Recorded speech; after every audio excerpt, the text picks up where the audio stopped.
Shortly, I'll play you guys the video that sparked this conversation. But if you don't mind, I'd like to just summarize it first and then dive into a couple pieces of it. So there's a video that I uploaded on Instagram. It was of clearly a white woman. And she was saying that black females will get with a white man to basically extort him and finesse him for his money, which I agree, that's often the case, not always the case. And they're very loud about it as well. And she says white women will get with black men because they actually love the man. They actually want the man. And I think that in the absence of white women being very vocal about, hey, I'm here for the money, hey, I'm here for the clout, hey, I'm here for fill in the blank, which you really don't hear, you'd have to presume that they're there for the man. We do hear a number of white female perverts talking about the BBC. And so there's no doubt that there are those who are there for that. And you'll often hear black women and black beta males say, oh, they're fetishizing the black man. Now, I think this is actually really fascinating because when we talk about fetishizing, we're talking about physical attractiveness. And all of the sudden, we pretend as though 99.9% of relationships don't start, authentic ones. They don't start on the basis of physical attraction. And so, so the concept of fetishizing is either exaggerated or, it's not quite accurate. They're suggesting that there's something wrong with the woman being attracted to that particular man sexually. No, that's about what you would expect. I say that to say the argument is a little bit weak, but we're going to dig in. And probably there are some white women who do fetishize black men. I actually think it's quite a small percentage. I think the greater tragedy are those rotund, portly, overweight white women who end up linking up with a lot of black guys. And to me, that is almost like slavery because they're really using these black guys because they're getting a better deal than they deserve because the black male is down bad. And in those arrangements, I think the black male is using the overweight white woman in the same way that the average black female in an interracial relationship is using the white man. Hopefully you're following this. But there's a lot to talk about here, and it's really a fascinating conversation because it could be so revealing of gender dynamics and racial and social elements involved therein, but you have some dishonest parties, namely the black females in general, but in this case, a black female. Now, me personally, I love black women, and I don't just say that. But when I say black women, I'm not meaning what some of you guys are thinking. I'm not talking about the ones with the long fingernails. I'm not talking about the ones with the fake eyelashes, not the ones with the hair colored blue or whatever color they pick. I'm talking about the women that are authentically black, not loud, not ghetto, but black. They wear their hair natural. They might wear an afro. I don't really mess with the dreads too much because I don't trust the smell of them. I think you need to be able to clean in between each strand. That's just me though. But I wouldn't DQ shorty. I might not approach her, but I ain't gonna DQ her. If she try to slide on the big homie, I'm gonna see what it do. I might even mess with a chick with some box braids. You dig? Yeah, remind me when I was a kid. So I like women who are black and they're authentically black. If it's a black chick with her hair bleached blonde or a black chick with a perm or a wig or a lace front, to me, I'm an authentic man. If I want a blonde chick, I'll go get a blonde woman, not even a white girl who's bleaching blonde. No, I'll go get one that it's growing out of her skull that way. But me, that's not my favorite. If I'm dealing with white chicks, I actually like the redheads. You heard me? I'm trying to slide on the redheads. Their body is never right, but I like the hair. I like the complexion as far as my white girls go, or I'll take an Eastern European chick. The blonde ones, really, I don't like to mess with them because they be like a little too pale in the wrong way, like pinkish. They're like the actual, when you get natural blonde hair, the skin is a little more pink-like than I like. So, that's not me. But I don't discriminate. You heard me? I'm keeping my options open. But I want to say this. Black women in general are not the most reliable characters, especially when it comes to self-examination and self-reflection. Now, when we're looking at the black man versus the black woman, the data indicates that the black woman has a lot fewer options. And even in the absence of the data, I think it's quite obvious. And it's not because she's not a beautiful woman, even though she hides much of it with all of this clown makeup, costume, and hair and all this other nonsense, and then has this attitude to boot. It's the masculine. I shouldn't say masculine because a woman cannot be masculine. She can only be dysfunctional. But I should say rather it's her attempting to perform the identity of a man that is so repugnant that so many races of men stand back from her. And so the data indicates that she has the lowest number of options, and her best option is her natural mate, the black man. She gets angry with the black man because, unlike her, he has many options. And especially with any man, as you increase in income, you have even more options. So the way she's looking at it is, well, if I don't disparage him for going outside of the race, if I don't insult him and insult the women, then I'm not lobbying for my own interest. So they do it in a very utilitarian purpose, that they have so much vitriol when they see black men dating outside of the race, especially the most successful ones, because those are the ones that they would prefer to have. But what we also have to understand is this. The man who is more successful probably has more requirements of his woman, would make more demands of her, and he can ask for more.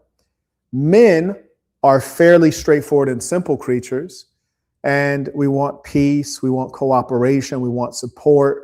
Especially if you're very successful in a competitive industry, you want someone who can help you level up, someone who can give you good ideas and not be a complainer and a detractor from what you're doing.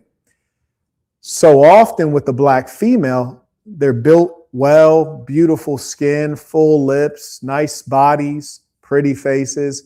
They have all of the natural blessings, but it's the social conditioning, and there's no need to bring up slavery. It's the social conditioning that has poisoned them at a level to where their behavior and conduct is what limits them from getting the more successful black men. There's a claim that successful black men opt for white women, when in actual fact, I think there's two things we've yet to consider. Number one, when you're more successful, you're in a higher income bracket, and there just tends to be more Caucasians around you in general. So that's going to affect what you select from. Secondly, when you're more successful, you're going to want a woman to reflect your success and help grow it.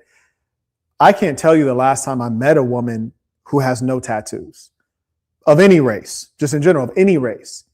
And then when you look at all of the factors that are just basically a reflection of being lower class, you're going to find black women carry those more often. And at some level, it is a reflection of socioeconomics, because black people, men and women, are lower income than white people.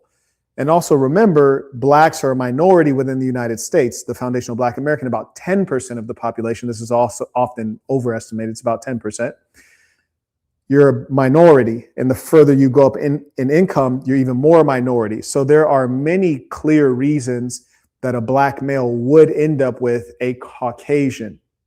But I think chief among those is the difference in behavior that you find between the black female average, not all, the average black female, and the average white woman who dates black men. Now, one of the appeals of the black man is that we're more masculine than all the other racial categories. No disrespect, just talking about fact. And when we talk about more masculine, we're not talking about the niggas from Atlanta. We're talking about on the face of things. We're talking about stature. We're talking about conduct. We're talking about music. Like hip hop music is martial music. So there are all of these things that, give a more gruff, masculine exterior, which of course is appealing to women. So that man is looking for not a duplication of himself, masculinity, but rather a balance, a complement. And the kind of white women that go for black men, they like tall men, strong men, masculine men. In some cases, they like men who have some sauce and some swag. And these are the things that they're coming and appreciating, not taking for granted. Whereas Black women, in my many encounters, and there have been waves, and I want to share a little bit about that with you. But one, I don't think I've ever met that I can recall a white woman that when you meet her, she questions who you are or questions like if you actually are what you say you are. Whereas when you engage black women, so often it's like they're looking to see if you're trying to fool them or finesse them or pretend that you're more than you are. There's like they're very suspicious of you. Also, another thing that I noticed about my encounters, just initial quick encounters with black women versus white women, and again, this is no promotion of white women over black women. In my case, in terms of women I've stuck with, it's been very much so skewed toward black women. I've encountered fewer black women, but I've stuck with a higher number of black women. But for example, just recently in Miami, kid you not, I'll just tell you this story really quickly. I go downstairs out of my building and then I take maybe 10 steps out of the building. There's a black woman, from like trying to get donations for like an international humanitarian this or that. And she starts talking to me and I say, "What are you selling?" Because she had on a uniform. So obviously she's selling something, she's trying to collect some money. She says, "We're taking donations for kids and what have you." I say, "Oh, that sounds really good. I have 4 charitable organizations that I've been with for quite some time, and I'm not looking to expand. But I thank you."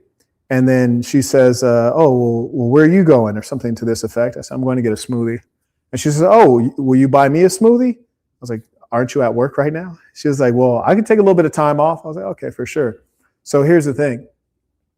The very direct transactional of will you buy me as opposed to can I come along, can I hang out, or the purchase seems to be what we're centered around, meaning maybe if there was no purchase, there would be no time spent. If there's no money spent, there's no time spent.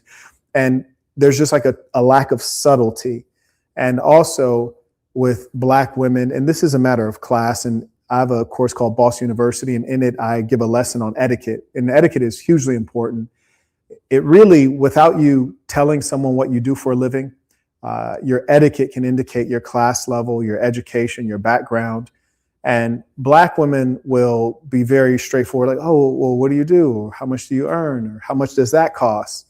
This is impolite and this is low class. This is really behavior that you should never exhibit. Whereas if you're a more sophisticated person, you're not interested in what the person does for a living. In other words, how they keep their lights on. You're more interested in, well, what do you do for fun? What do you do as a hobby? What are your philanthropic activities? Well, why is that? Well, the difference from a class perspective is that low income or low class people, the way they keep the lights on is their primary occupation in life. That's what consumes most of their time and their mental space, keeping the lights on, paying bills, earning to survive. Conversely, the leisure class, they spend most of their time or their thought on fun things. So I want to go to the country club. I want to go golfing. I need another saber for fencing. Where am I going to go on holiday? What charitable organizations do I want to support? What am I going to wear to the gala? And so the nature of their thinking is radically different. And keeping the lights on is something that's a given. It's an automatic that the lights are going to be on, the bills are going to be paid. So there's a lot less mental power given to that. And because that's a given, there's a lot less attention. It's less interesting and less important. What's more interesting is, well, what do you do for fun? What are your interests and hobbies? Whereas poor people don't have time for interests and hobbies. They don't have time to do a lot of leisure activities, to learn things, to read literature, etc. So you can sense someone's class by the way they engage you. And a lot of this stuff is simply not taught. That's why I have Boss University, to teach people these things that'll lift them up to the next level. Now, I say that to say this. If you are an upper class black man, do you want to end up with a black woman just because she's black? No, especially if she's outside of your class, and that's more likely to be the case. Doesn't mean that there are not upper class black women. There absolutely are. Now, what I encounter that's very challenging about upper class black women is as soon as they start moving up in the economic strata, all of a sudden they want to be white women. It's like, God damn, you fooled me. You fooled me. Because now they're talking with a tone. It's like they changed their name to Chelsea. They're always wearing a tennis outfit and they want to like blend in with the whites instead of maintaining the self. And this is very common among females because they're herd animals. They're far more likely to try to assimilate to that which is around them.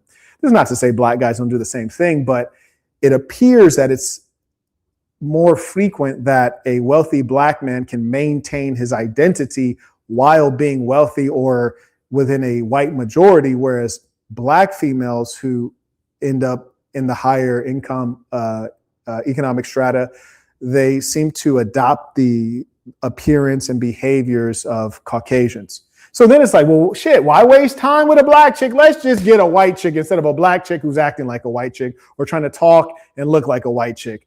Why? Because all that's going to do is give me nappy roots. You heard me? She's going to have the straight hair, but the roots are nappy. I don't want to deal with that. I don't want to deal with that. Yeah, we're going to get deep. We're going to get deep today, ladies and saints. Let me go ahead and take a pause for the cause, acknowledge some of the folks supporting the work. And there's a lot to really go through here that I think is worth talking through, especially because I'm talking about it as opposed to a woman or a black woman, because they're going to lie. Frankly, they're just going to lie. And it really saddens me because I understand their challenge and I understand their need to have a mate. But what you find often with women is that they're not interested in working for what they say they want. They're more so like, oh, I'm gonna kick back and let it come to me, because the female, being accustomed to being approached, does not realize that as you go up in age, the reason that you're approached is starting to change slightly.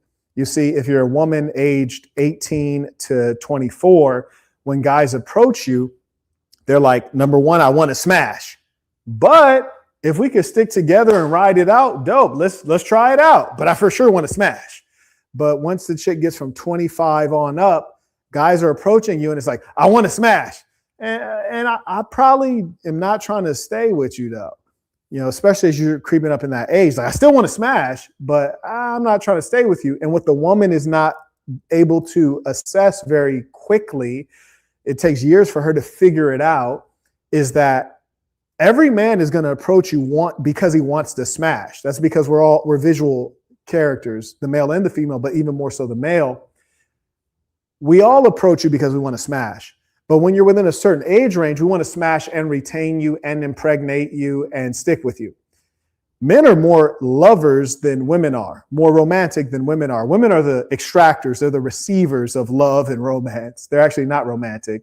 When they say they like a guy who's romantic, like him being romantic, not her. Like Valentine's Day is about receiving, not giving, right? They're never thoughtful. They just love when you think of them. So anyways,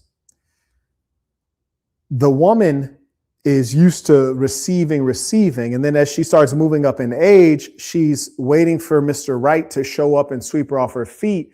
And it doesn't happen. And as time goes on, she becomes very resentful. And women are dishonest, just fun. And I really don't like saying that out loud because it sounds so bad, but it's true.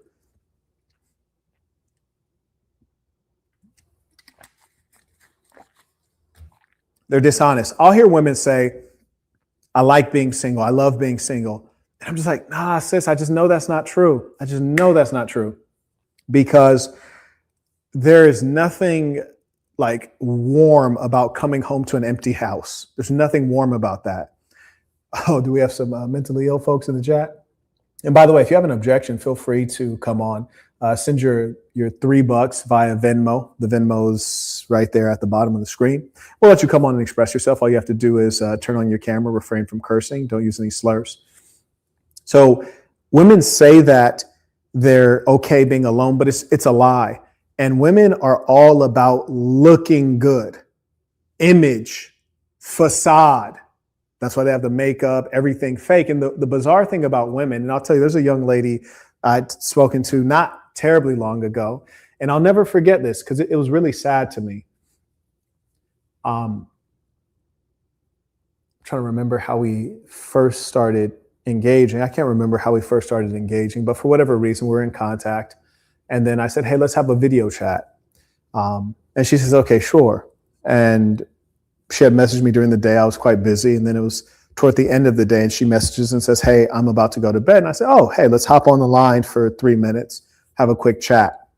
And then she says, oh no, I took my face off and I'm about to go to bed. I'll have to try it tomorrow or something like that. And for me, it's like, number one, I need you to put in effort because I have very little time in general.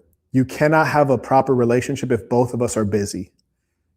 One of us can be busy, the other one can't be. One of us can be a narcissist, the other one can't be. So I'm going to let you be the narcissist and I will not be the narcissist. I'll be the busy one and you won't be the busy one. I'll be the breadwinner, you'll be the homemaker, but we cannot have certain things in contention. So I do expect you to make accommodations for my schedule, and I'll make accommodations in other ways for you, but we'll rarely be equal. So I say, I hear that, but I don't want to talk at length. I have 4 minutes. Let's touch base. And then she says, oh, well, blah, blah, blah, blah, blah. So then I just archive. And she messages again. And I say, hey, you know what? I appreciate you reaching out, but life moves pretty quickly. And frankly, I think you're a self-saboteur. I don't think you want the good things for yourself. And it just felt like a blown opportunity there. And I don't really want to play with, I don't want to play around with people. And she says, oh, well, I had taken off my makeup and I didn't have on any makeup and this and this and that. And I'm not going to talk to someone that I'm first meeting with no makeup on. And I said, was that the whole reason? There was no other reason? She was like, yeah, I took off all of my makeup. Like, I'm not going to talk to you like just looking all raw. I was like, let me understand. Are you saying that you're not going to talk to someone because you have to show your true face? Like you're scared of your real face? And to me, this is extraordinary because women are more beautiful than men, or at least that's what it's supposed to be, right? Women are supposed to be more beautiful than men. And this woman is telling me that her true face is apparently ugly to her. I'm like, that's madness. Like, that's concerning. It's scary because it makes me wonder, like, well, number one, you're basically telling me that you would like to show me something that's not real. Number two, it makes me wonder, well, if I were to get you pregnant and we had a daughter, which is not what I'm looking to do, but we had a daughter, what are you going to raise my daughter to think that her face is not good enough unless she's painted it up like a clown? You couldn't teach my daughter self-esteem. And another thing with this woman is like, she was behaving as though she has like all the time in the world to hook a man who's worth something, when in actual fact, we're in a transactional situation always. And we're all estimating, how much rope we'll give someone. Now, if she was maybe 23, she'd have a lot more rope. I'd have more patience. If she was a virgin, she'd have more rope and I'd have more patience. But what women fail to do is look in the mirror. Most of them, I'll tell you about another one. They fail to look in the mirror and assess not only what their value is in general, broadly, but what their value is in relation to the man they're trying to get. If you're trying to get the guy who bags your groceries at Publix, he may be patient with you. But if you're trying to get a man of substance and sophistication and so on, he doesn't need to be patient with you. And you also have to realize that you're not in low supply, you're in high supply. And I hate to have to say it, but it's the truth. I observe it every day. Women over 25 are just beating down the door. They're very aggressive, especially when you talk the 30s, and they're in the 30s. They're trying to make a go of it. So you're competing with other women who are quite ambitious about getting a man. And it's like, but you're still like fumbling the bag. One thing I do want to make a note of, there was one woman from California. I want to make a special note because I was really impressed with her. I think she's a hairstylist by trade. And I saw her profile photo. She just looked phenomenal. And I sent her a message. I often compliment people. It's something I really enjoy, sharing a good word with people that'll hopefully brighten their day. So I love to compliment people, men and women. And so I gave her a compliment just based on how she had put that together. And she had messaged me back, and this is an older woman, so I'm not complimenting for the purpose of flirting with people. I'm just complimenting as a genuine thing to lift someone up. She's an older lady. So she kept messaging me back and forth, and I enjoy older women, especially when it's platonic. And then she eventually says, "Why are you messaging me? Because you're way out of my league." And I appreciated that she was living in reality at that level, because most women will never consciously accept that. Most women will never consciously say, "You're out of my league," to themselves or to you. They're going to lie, they're going to pretend, they're going to gaslight, and they're just going to dive deeper into their narcissism. And another thing I just want to put out there is, and you hear me mention age a lot, because one of the things that I'm going to do with my training center, shout out to all the folks who support my training center, there may be a link in the description. This is what I really want you guys to take home from this lecture. Just this one point. Your family, your culture, your church, your school damn near does not care about you, because some of the most important lessons that you should receive were never imparted. Marquette, what do you mean? There's the male and the female child. You went through school and never one time had any class that was for males. You're a male. This is a class for you because your trajectory is different than a female's. Ladies, you never once had a class that was for females. You're a female. What you need to grow into is different than what a man has to grow into, and it requires a different skill set and different knowledge. Why is that? So that's what we're putting the training center together for. I'll give you an example. There are many women right now, they're getting pregnant for the first time, and they're taking I don't even know what the classes are called, but various types of classes that help with childbirth and understanding of, classes about how to nurse a young infant. And this is all new knowledge to them. It wasn't passed on by their mothers. It wasn't passed on by the church. It wasn't passed on by their culture.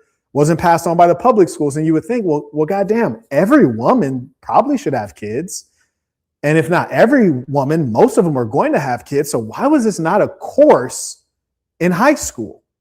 How to take care of a baby, home economics, how to manage a household, how to be in a relationship with a man, the difference in the female and male brain, so that we can interact and not expect the other gender to behave like us.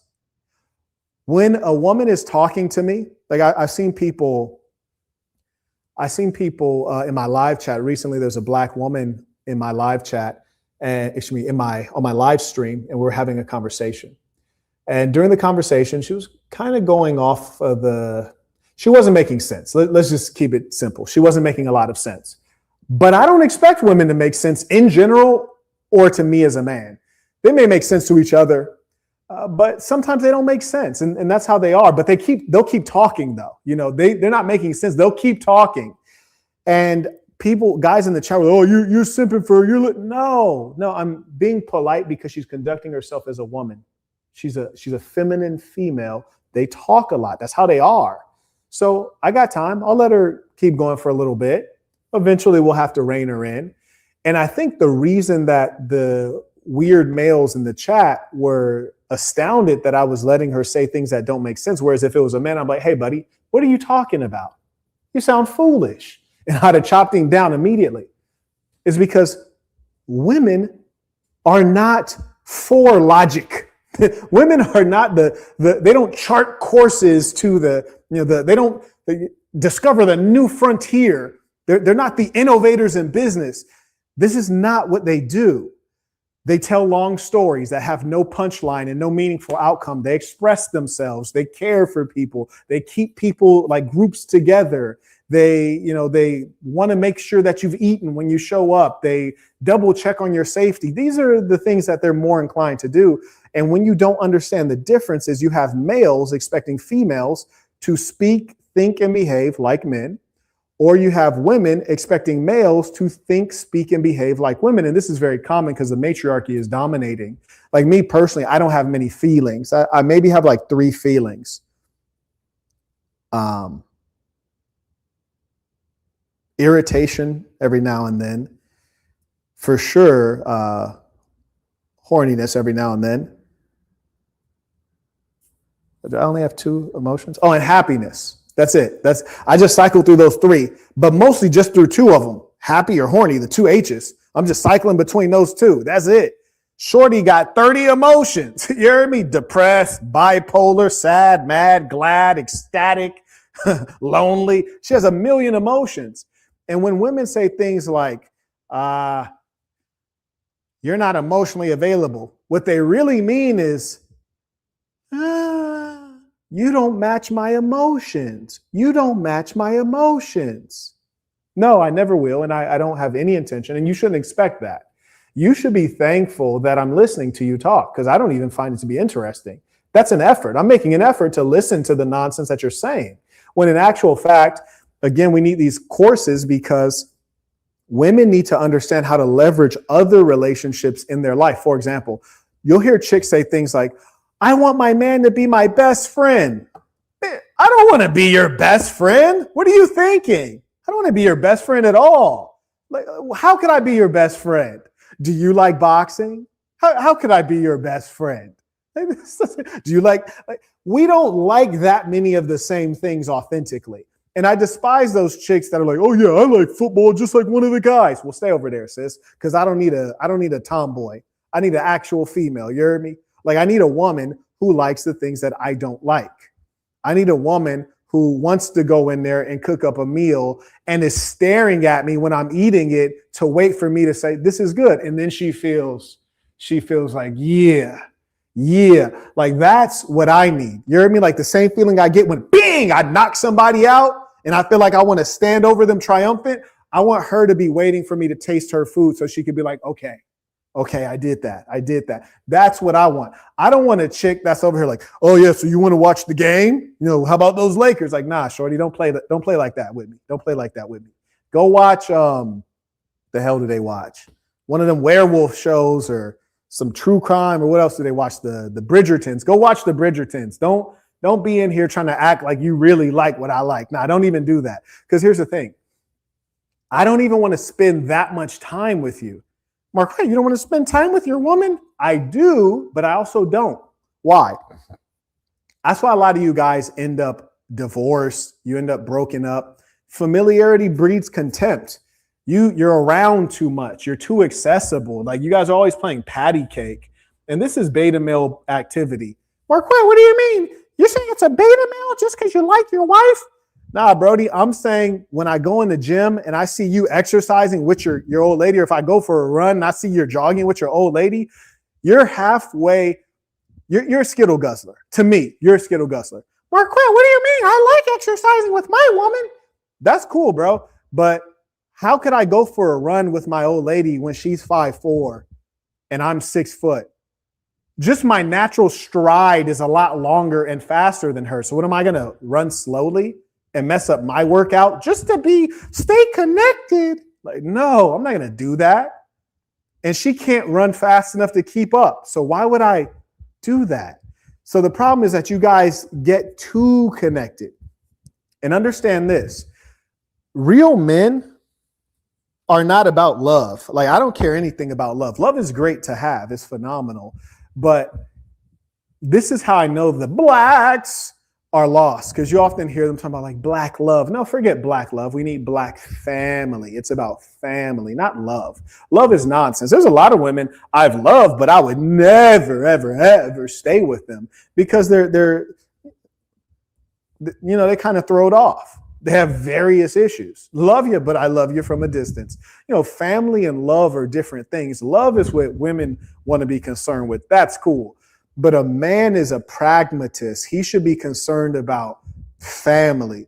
I'm more so looking at shorty, like peeping her diet, like, that's what you about to eat though? That's crazy. That's crazy.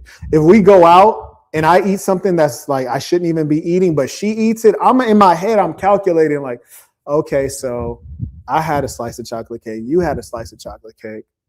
I exercise every day. Do you? No, you don't exercise every day. Okay, interesting. So like you're going to get pregnant and be eating chocolate cake. Then when the kid arrives, then you're going to be feeding the kid chocolate cake and then making excuses for the kid being fat. Extraordinary. Yeah, I'm not in. I'm out. So There are just so many fundamental things that we're not taught that are critical to us fulfilling the proper role of a woman or the proper role of a man. And we figure it out too late. I'll give you one last one before we acknowledge some of the folks supporting the work. Here's a really important thing.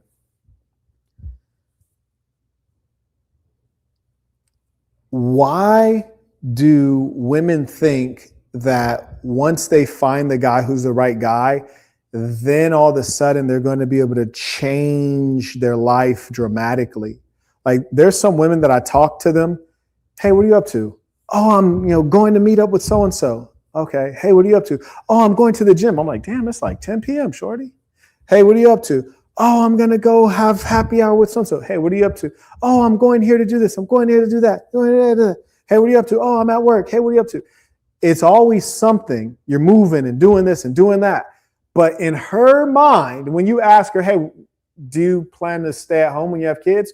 Oh, yeah, absolutely. I want to stay home with my kids like the first 3 years, at least maybe the first 5. I want to be a stay-at-home full-time mom. And I'm like, I don't know, shorty, you're in your early 30s or late 20s, and you've been practicing being on the scene, constantly moving, being around a bunch of people. You've had a life that's completely the opposite. What you're expecting me to believe is that you can do something radically different, even though you have no practice and no experience. Do you guys see what I'm saying? They have no practice with staying inside the house for weeks on end. And the only time you go out is go to the grocery store, maybe go to a doctor's appointment, but otherwise you're at the house or you're taking the kid to the playground. It's a slow life. It's a slow life, not a bunch of people around. There's no alcohol. There's no happy hour. There's no social outlet. They don't have experience with it, but they expect that after 15 years of practicing the fast life, all of a sudden they can just do it. And here's the sad part is I don't think that they're lying to me. I think that they're lying to me and themselves. But here's what I want you guys to understand. Check this out. And this is why I'm the greatest. Here's the kicker. A man, check this out. A woman in 2026 who goes from being in the working world to being a mother, that's a radical change. Radical, dude.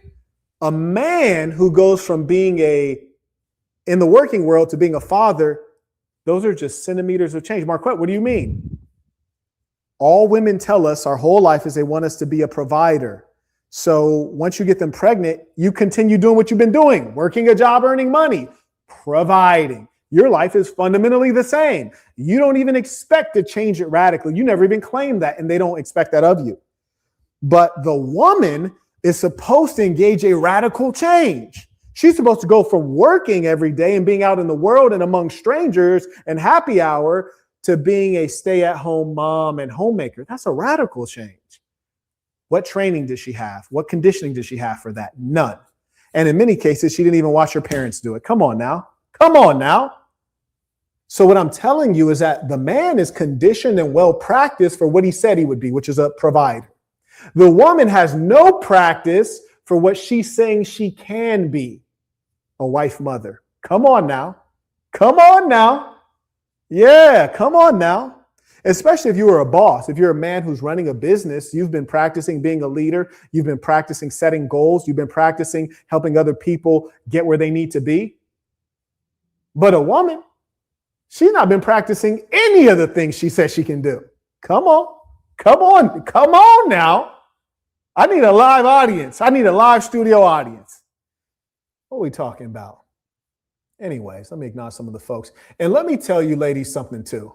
And I do this not to condemn you, not because I hate you. I do this because I love you and I want you to have better outcomes.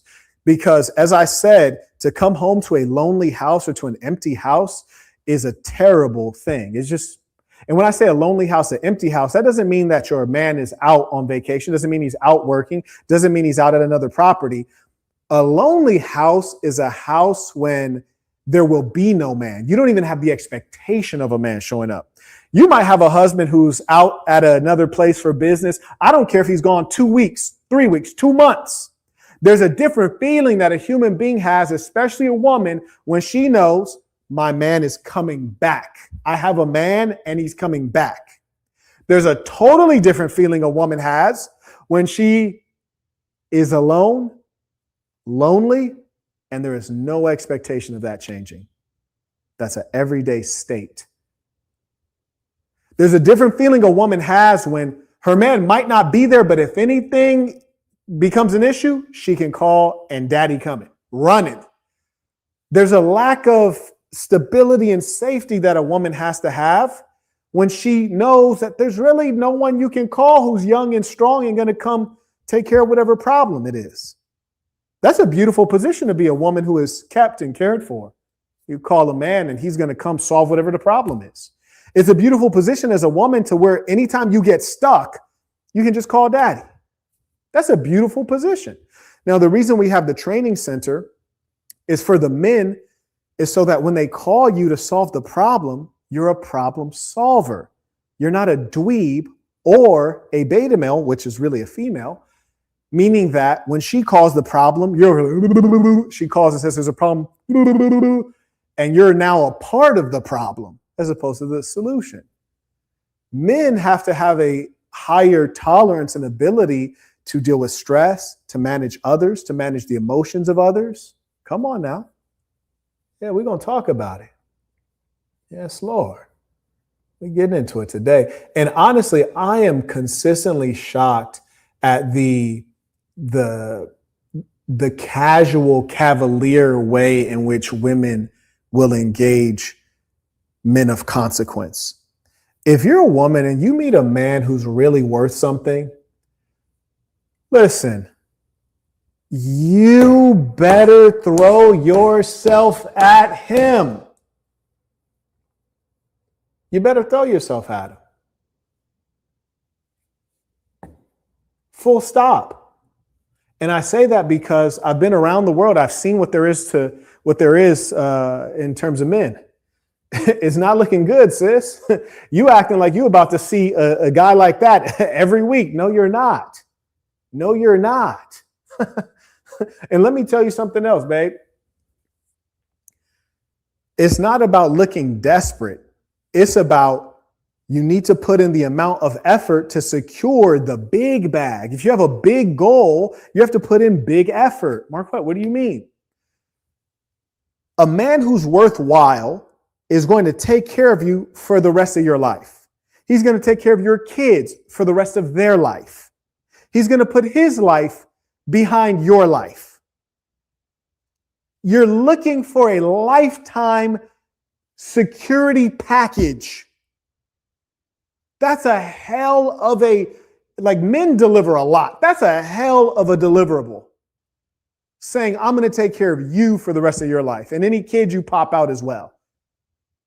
So you're asking for a lot, ladies. You want a dude to take care of you for the rest of your life. For that, to get that, you should probably be putting in a lot of effort. You should probably be putting in a lot of effort. And the reason is, of the men who you encounter, some don't want to do it. Some don't want to take care of you for the rest of your life. They just want to smash. Some might not like you. Some may say that they want to take care of you for the rest of your life, and they're lying. Some may want to take care of you for the rest of your life, but they can't. They don't have the means. They don't have the emotional intelligence and the income. So when you encounter the real deal, you better act like it. And here's the worst thing. Women are used to turning men down. When you get a high caliber man, he might not shoot you down, but you might send him a message. If he didn't reply, he saw the message. He saw the message and he was just kind of like, try something else. Try a different flavor. Let me tell you guys something. And this one, gentlemen, I want you to take this one to the bank. This may not apply directly, so you may have to modify the numbers. And I wish I had the numbers up in front of me, but let's say it like this. In fact, I'm going to pull up the numbers real quick. So let me see.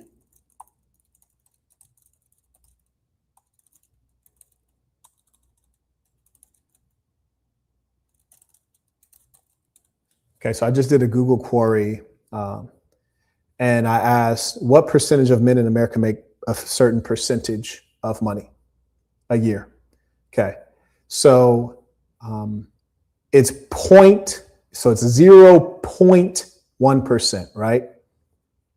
So I had this conversation with a young lady, and I think this is a valid conversation to have. And this is why I say women have to be skilled, not only skilled in what they can do in terms of cleaning and cooking, but also skilled in terms of how they take feedback, how they respond to the needs and anticipate the needs of their man, especially if he's a high performer. So check this out.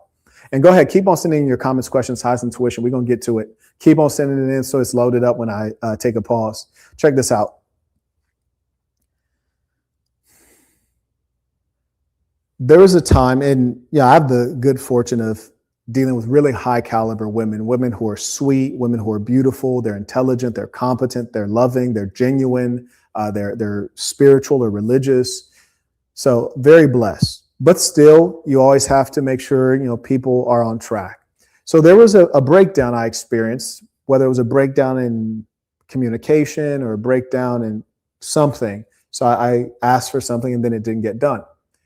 And then I said, hey, what I asked you for was on your side of the responsibilities. Men and women, we do different things. She says, yes, I understand that, but this, and that. I said, okay, well, I consider that to have been a mistake and a failing on your part. Let me tell you this. My side of the equation is I provide for our lifestyle. I put the roof over our head. I put the groceries in the refrigerator and you put the food on the plate. When there's a breakdown on my side, you'll probably notice, right? If that money's slow up, you probably notice. So I take my job seriously, which is to make sure that the money's flowing. I expect you to take your job seriously. I do my job at a high level. And then I told her, I said, the data indicates that I'm in the 0.1% of earners in America. 0.1%. Okay. So that means that I'm doing my job better than 99% of men in the United States as measured by compensation. So let me ask you this, since we are here together, if we're in a relationship, we're equally yoked. Do you cook better than 99.9% of women in America? When you're cleaning, do you do it better than 99% of women in America? If I lined up 100 women and I had them do fill in the blank, would you do whatever that task is better than 99 out of those 100 women?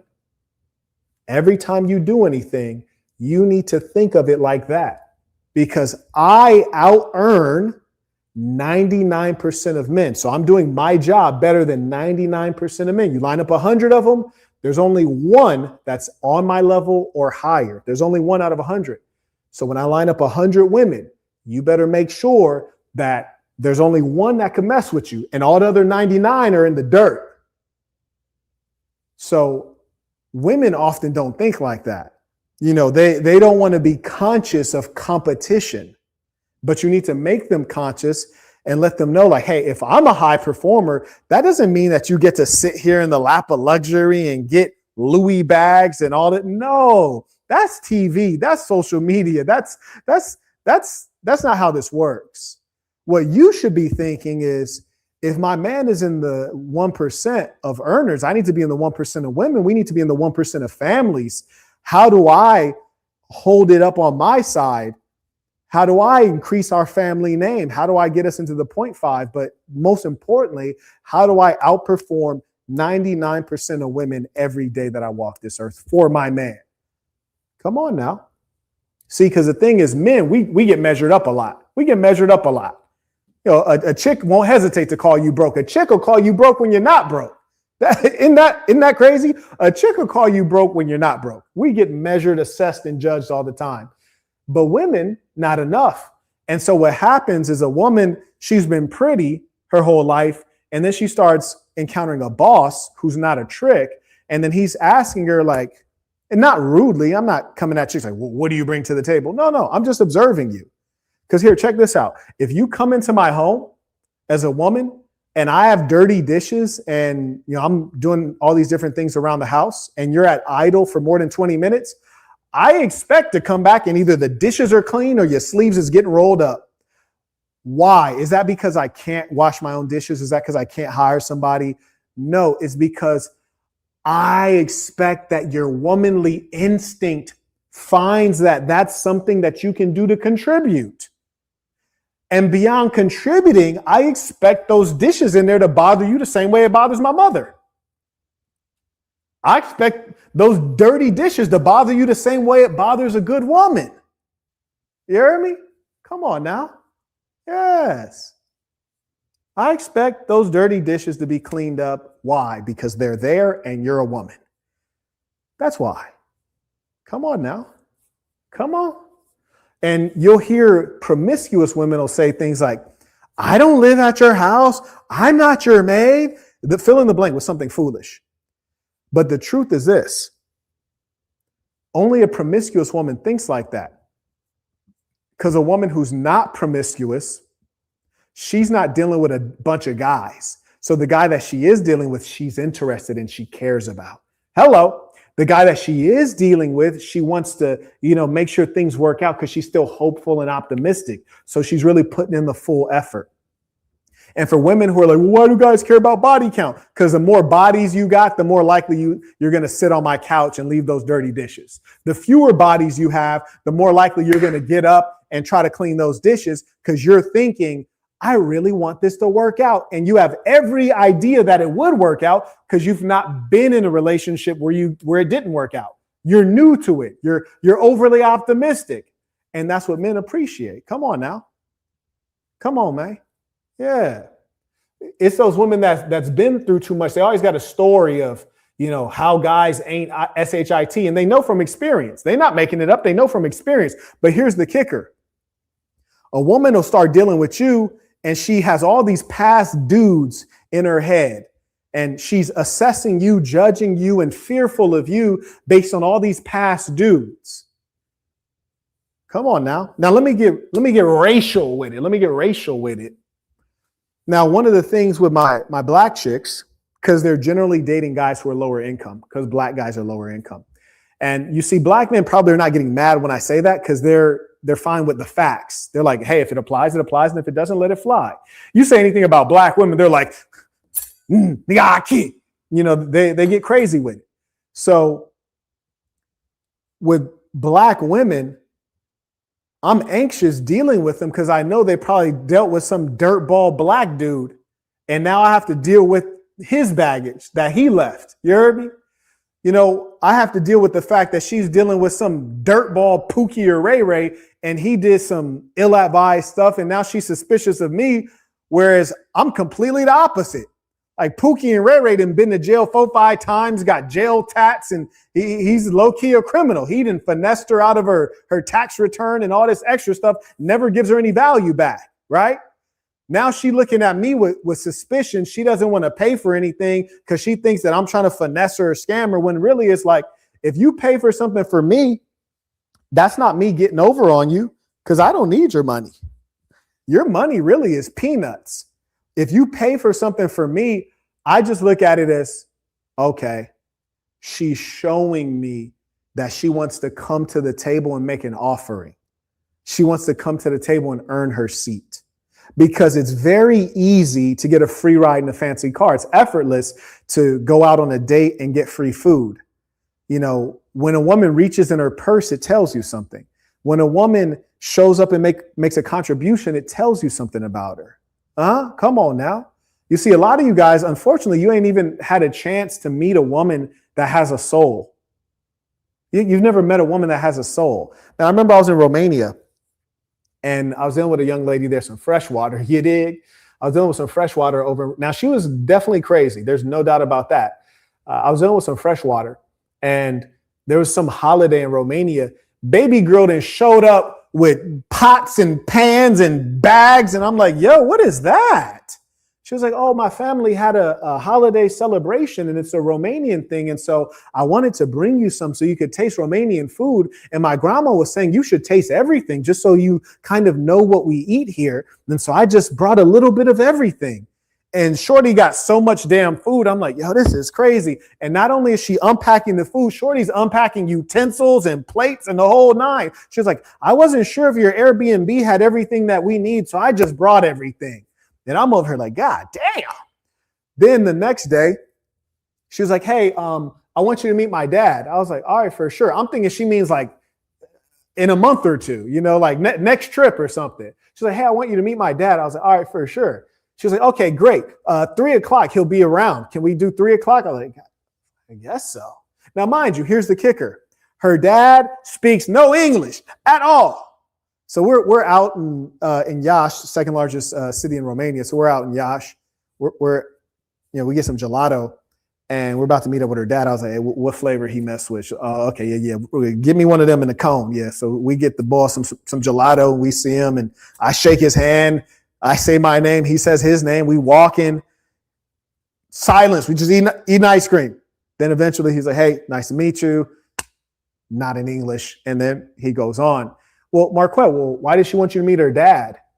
Because if a woman has a family and has a soul and is not a slower, when she deals with men, her family's curious and they're good people. They want to meet him. Because she's not going out with 30 niggas every week that she met on Tinder who are complete strangers and are meaningless because she's just extracting stuff from them. Come on now. Come on now. Are you with me? Are you with me? Half of y'all are in the chat right now. Probably about 80% of y'all. It's 2026. Probably about 80% of y'all are in the chat right now like, damn, this nigga met her dad. I've never met a broad's dad. And then sometimes you might meet her mom because the chicks out here ain't got no daddy. You might meet her mom, and then the mom is foul, rude, and disrespectful. Hold on. You meet her mom is foul, rude, and disrespectful. Why? Because her mom is a jaded slower. Come on now. So I talked to Shorty's mom because when she wanted to stay the night with me in Romania, I had to talk to her mom. I had to tell her mom, she's going to be with me. I'm going to take care of her, make sure she's fed and tend to her and all the rest of it. And mom was like, that sounds good. What time you want to have her back? Okay. And mom told me this, and this is a different level. Mom said to me, if you have any problem with her, this is different. She said, if you have any problem with her, just call us, we'll come get her. Just call us, we'll come get her. Don't even send her on the Uber or anything. Just call us, we'll come get her. Which is basically saying, hey, we understand life happens. We love our daughter. We don't want anything to happen to her. We don't want her to leave out with a stranger in an Uber. We don't want her to be distraught out in the world in public or take a taxi. If anything goes wrong, just call us. We'll come get her. No problem. You see, most of you guys have dealt with a bunch of chicks. You never met their mother or their father. And sometimes it's because the girl don't have a soul. In other cases, because the parents are kind of wicked or incompetent. And these are the things that we're training in in the training center that we're currently funding. And the reason that we really want to start with the youth is because though there may be adult women listening to me right now thinking, man, that sounds good. Man, that sounds good.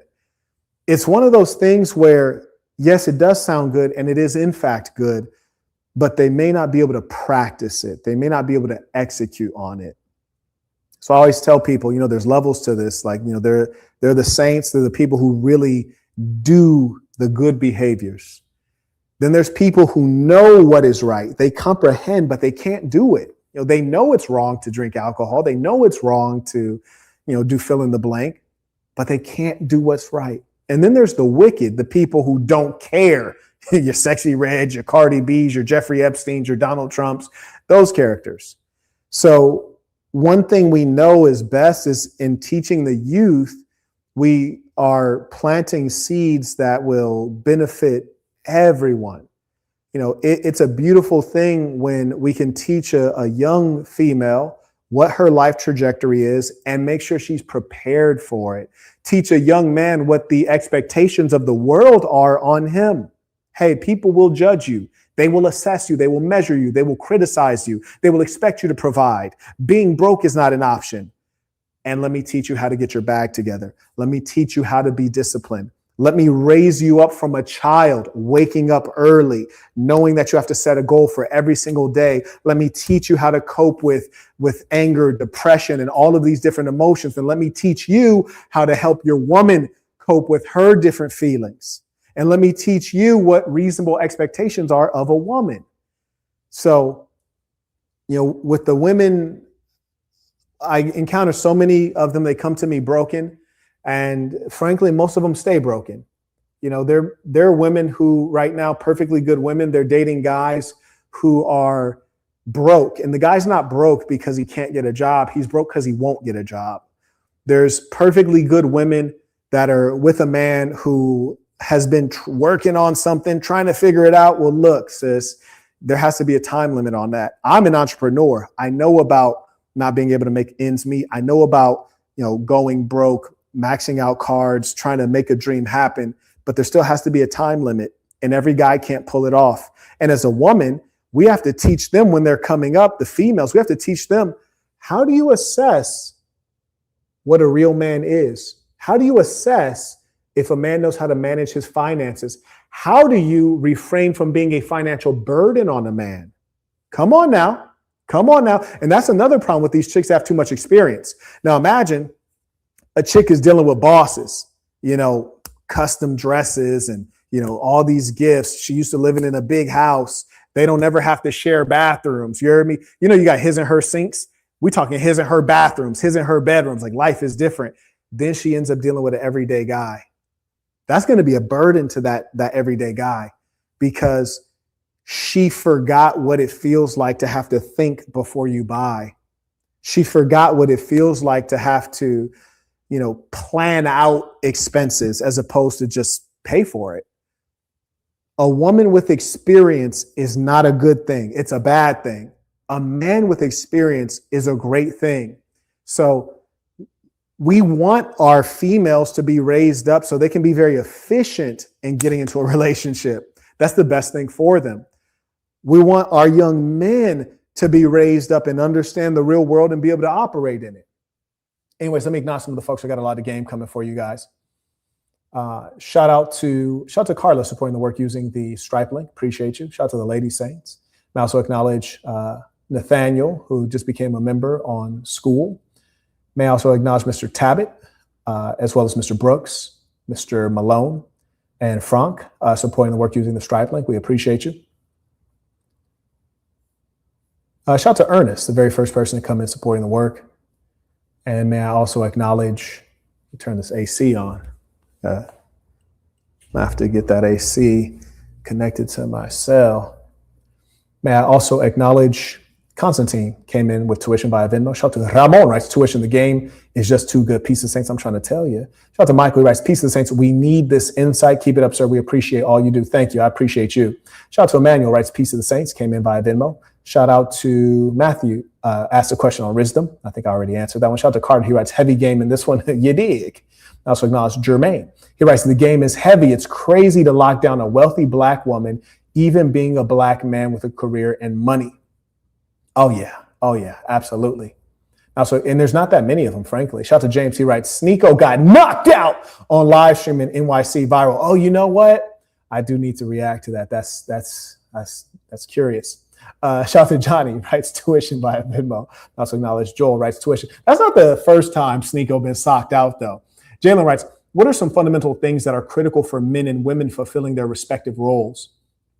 I say number one, for the woman is to know how to make a home without dominating. When I say make a home, it's to make a living space comfortable for everyone without being oppressive within the living space. Now, sometimes women are so oppressive within the living space, you don't even want to go home. You'll see this sometimes on social media. Men will come home from work and they'll sit in the car for a little bit, 20, 30 minutes, an hour, just sit in the car decompressing, because when they go into the home, the woman's presence is too big and she's a bit of a bother, as opposed to you come home and then she helps you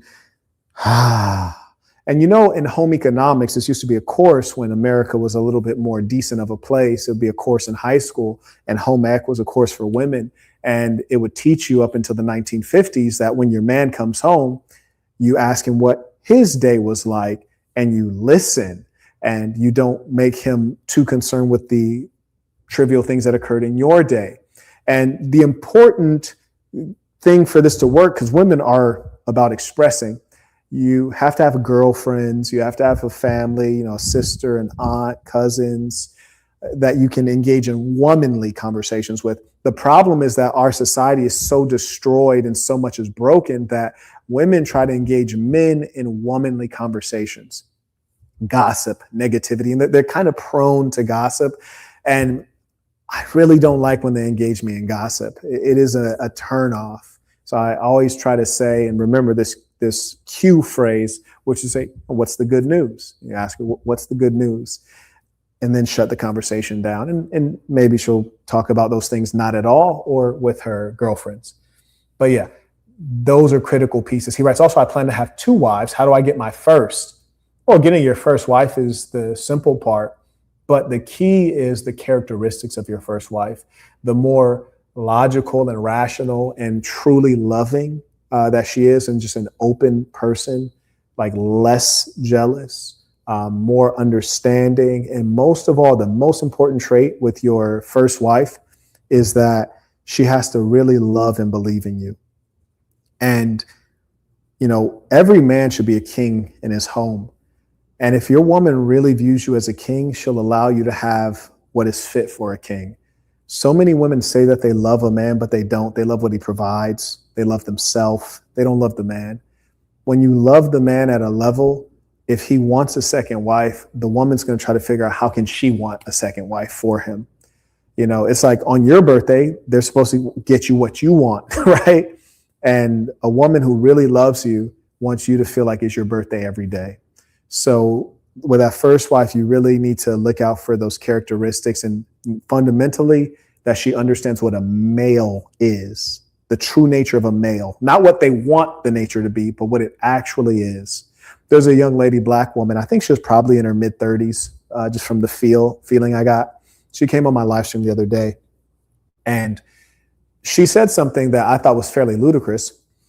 She said that if there were no laws at all, no legal consequences for males physically taking advantage of females, that there wouldn't be a significant uptick in this behavior.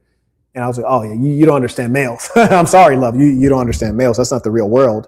100%. If there was no consequence whatsoever, there are a lot of guys who would give it a shot. No doubt about it. She said, no, I don't think that's true. Well, then you don't understand males. Full stop. You do not understand 50% of the population. You see, and I gave her the example, if you look at war, you find that instances of males physically taking advantage of females in conquered territories, it's hugely high. Why? Because they're in a lawless environment and they think they can get away with it, so they do it.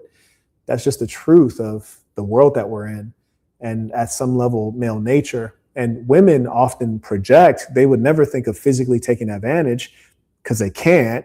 So it's not an instinct, and they're projecting onto the male a softness in nature, which is not core and inherent to the male. Gentleman, he writes, my current female is down for everything except polygyny, so she will have to go. Pretty much. That's pretty much what it is. Shout out to Luis. He writes, peace and saints, grateful for this live.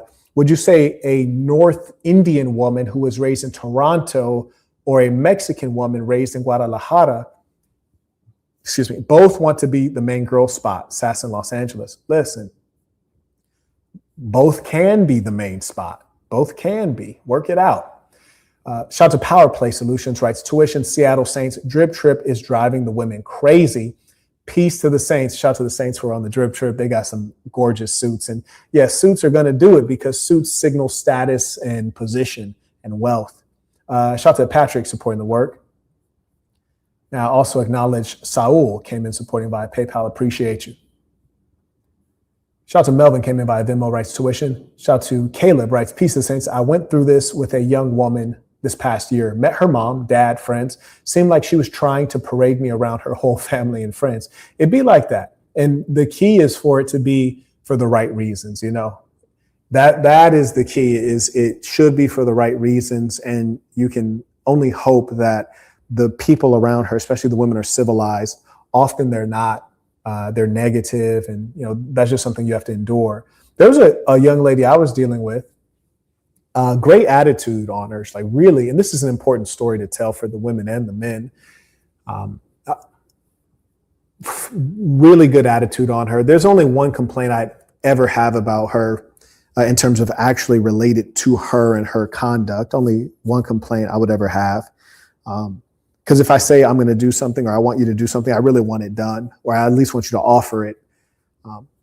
So there's that. But aside from that, you know, great characteristics, very compliant, very positive and loving and genuine and giving.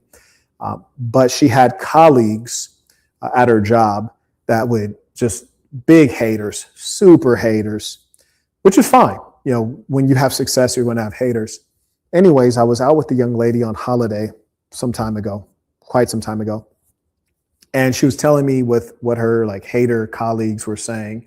Oh, you know, like this guy is a ladies' man. This guy has all these women are interested in him. Like, why do you want to date a man that's in the public eye? Like, you're always going to have competition. And she's telling me what they're saying, which is fine every now and then. But it's like it was too consistent in her conversation. And I think we all know that every drop wears away a stone.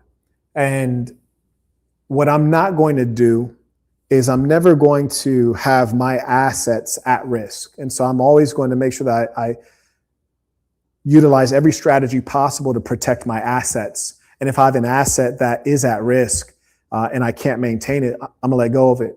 And so I basically told her, I said, hey, look, I appreciate you telling me that in as much as you're transparent, and I like that, and you're expressing yourself. I get that, but this has been consistent over X amount of time. And me personally, I don't like to be around negative people. If I were you, I wouldn't want to be around these people, especially someone who's speaking ill of somebody that I love and respect. And I just can't imagine that, you know, with this number of people around you feeding you negativity, whether it's based on jealousy or what have you, I just can't imagine that that's good brain food. So we're done here. I imagine she was maybe shocked about that, but there was no other way to proceed, because I am no fool. I teach about this stuff in the Big Game Conference. By the way, we do have a Big Game Conference coming up in, I think it's June. Yeah, it's in June. The dates are on peaceofthesaints.com. I advise you to get your tickets before they run out. They always do, because this conference I host at Burton Plantation. It's a little bit of a smaller one. We also have the football game with it, so it's pretty cool. But anyways, the things I teach at Big Game Conference are like, if you don't like a number of people around her, or they don't like you, you got to go. You can't remove and or replace them, or any significant number of them. So in all likelihood, you are going to get removed or replaced sooner. So you might as well just accelerate the process. You might as well. And this is what's out there. And the funny thing is, if a woman is around a lot of women who are single and miserable, because women, unfortunately, not entirely good people, they're actually trying to lower her back down to their status. Because just imagine, like you have two women, right? This is female nature. You got two women. One woman makes a come up. She's dating a guy who has status. He's well known and he's wealthy. He's taking her on trips. She's able to get gifts and like rare things that this girl couldn't even imagine. So what's she going to do? She's going to start hating because her friend is started accelerating. And now when they have conversations, she doesn't like how the conversation goes, right? Because this girl, you know, Christmas is coming up and this girl is talking about, oh, I saw these nice Adidas that I want to buy. I'm going to save up, you know, like 5% of every check, and I'm going to get those Adidas for Christmas. And then this girl's like, oh, yeah, that's dope. That's dope. Yeah, I got 5 pairs of those. Like my man got me 5 pairs of them because I wasn't around and he had saw them and he didn't know which color I wanted. And he had texted me and I didn't reply. So he just bought me 5 pairs. She's like, they're great shoes. You're going to love them when you finally get one after you keep saving and saving and saving and saving and saving and saving and saving and saving and saving. And then you'll be able to get one pair. But until then, I'll enjoy my 5 pairs. They're great. You're going to love them. She doesn't even realize that the things she's saying about her true life are sending this girl over the edge. Oh, it's making her berserk. And so all she can do is hate, but disguise it as love. You heard me? She's hating and disguising it as love. And that's gonna tear you down. Because women, as I said, they're herd animals. So it's gonna wear her down. Believe that. Oh yeah, it's gonna wear her down. Yes, sirree, Bobby. And there's nothing you can do, little buddy. So don't fight it. Shout out to Hills in supporting the work. Came in via Venmo. Also acknowledge Ken writes peace to the saints. Shout out to Ahmed writes peace to the saints, making my name known. Shout out to the big homie. I appreciate you. Shout out to the real ones. Shout out to Tommy writes, peace to the saints. How do I deal with my older sister's arrogant boyfriend who has become too comfortable recently and has started belittling me? Well, number one, I think location. It's like, if you don't like this fella, I wouldn't be around him. Me personally, if I don't like someone, I stay from around him. And what my grandmother told me, and I think I wrote this in the black box for all of you, is my grandmother said, if you can't whoop them, don't get involved with them. If you're going to open your mouth, make sure that you know you could whoop them. So if I were you, I would stay out of the environment with old boy. And if your sister respects you and old boy's not a bad person, I would just come at him man to man, like, hey, let me holler at you, partner. I feel like you've been talking reckless. Like, don't do that. Respectfully. And get an understanding. If you think you could whoop them, tell them the same thing and then let them know. And if you do, there'll be consequences. And going from there. But, the best way to do it is remove yourself from the situation and keep it peaceful. He further writes, should I address it immediately before he can? Yeah, absolutely. Or just stay away from it. Right. Or completely ignore in favor of keeping peace with my sister. Well, I'd be curious as to like how old you are and if you live with her and like how much you care, what the nature of your relationship is with your sister. How much does she value your opinion? There are a lot of things involved, but generally speaking, no one should be belittling anyone. That's a sign of someone who's not a good person, somebody who's negative. It's never my instinct to belittle people. It's actually my instinct to compliment people. The only time you see me belittling people is if they come at me sideways. Then it's a wrap. You heard me? It's a wrap. But otherwise, my goal is to be complimentary, to lift people up. Why? Because I feel exalted. I feel elevated. I want you guys in the sky with me. Someone who's being negative, that's a reflection of them. Probably not a good person. Or he doesn't like you for some reason. And that's worth finding out. Shout out to Justin. He writes, peace to the saints. The saving bit made me chuckle. For the top tier game, hashtag Sass in Carolina. Yiddy. Yeah, I mean, and listen, and that will have Shorty mad because she got to save up for the kicks. Old girl's husband bought her the kicks off rip. Now, here's the thing. If her and her homegirl were both saving, then saving doesn't hurt. But when she has to save and her homegirl can get it because she has a man, then that's when all of a sudden there's a problem. All of a sudden, he's a bad, bad man. Shout out to Joshua supporting the work. Came in using the Stripe link in the description of the video. Appreciate you. Yes, indeedy. Okay, carrying on. Let's go ahead and get to this work here. Let's get to this wizard. So I wanted to show you guys this video right here. Pop this up for you. Once it starts playing, if you confirm that the AV is good by populating an alpha 1 into the chat, I'd appreciate it.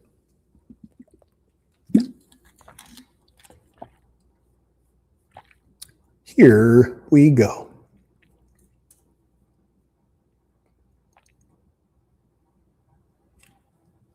Where's the volume? There we go. This one out. Y'all get with a white man for his money. Oh, You bold with it. Talk about it. Flaunt it. There's a whole woman viral on Facebook and TikTok because she's with this white man and she's literally clearly stating this. She got with him for her. She was shaking ass before she got with him. And now she's with him and I feel bad for him. It's like, boo boo. Okay, that's how you want to live. The reason why black women get with white men and the reason why white women get with black men is different. Now, I got to break this up if you guys don't mind. So I agree with her. You often see these black females who are with white guys are flaunting it, and it's mostly very tacky, distasteful, and sad. But they're flaunting the fact that they're there for the money. And I can also concede in my dealings with black women as an adult, especially when I'm getting inbound interest, it's because of the money or the clout. And it's really quite sad. And this is not, obviously, it's not all black women. And then, of course, there are levels to it. For example, in the state of Florida, and this isn't only black women, Latinas will pull the same stuff, right? White chicks will pull the same stuff, but there's levels to it. When I was in first coming into Florida a week, maybe 2 weeks ago, I'm on the freeway and it was traffic, and there's like two women in a car, and they're trying to pull up next to me to like get my attention, like while we're on the freeway in slow traffic, which unfortunately in Florida I've experienced a few times just in 2 weeks being here. So it's like the level of financial thirst is a lot higher here than other places you might encounter black women. Not to say that they don't like or appreciate a wealthy man, but there's a higher level of thirst. And I trust the Latinas are, not much better, but we're happen to be having a black and white conversation right now. But I say all that to say this.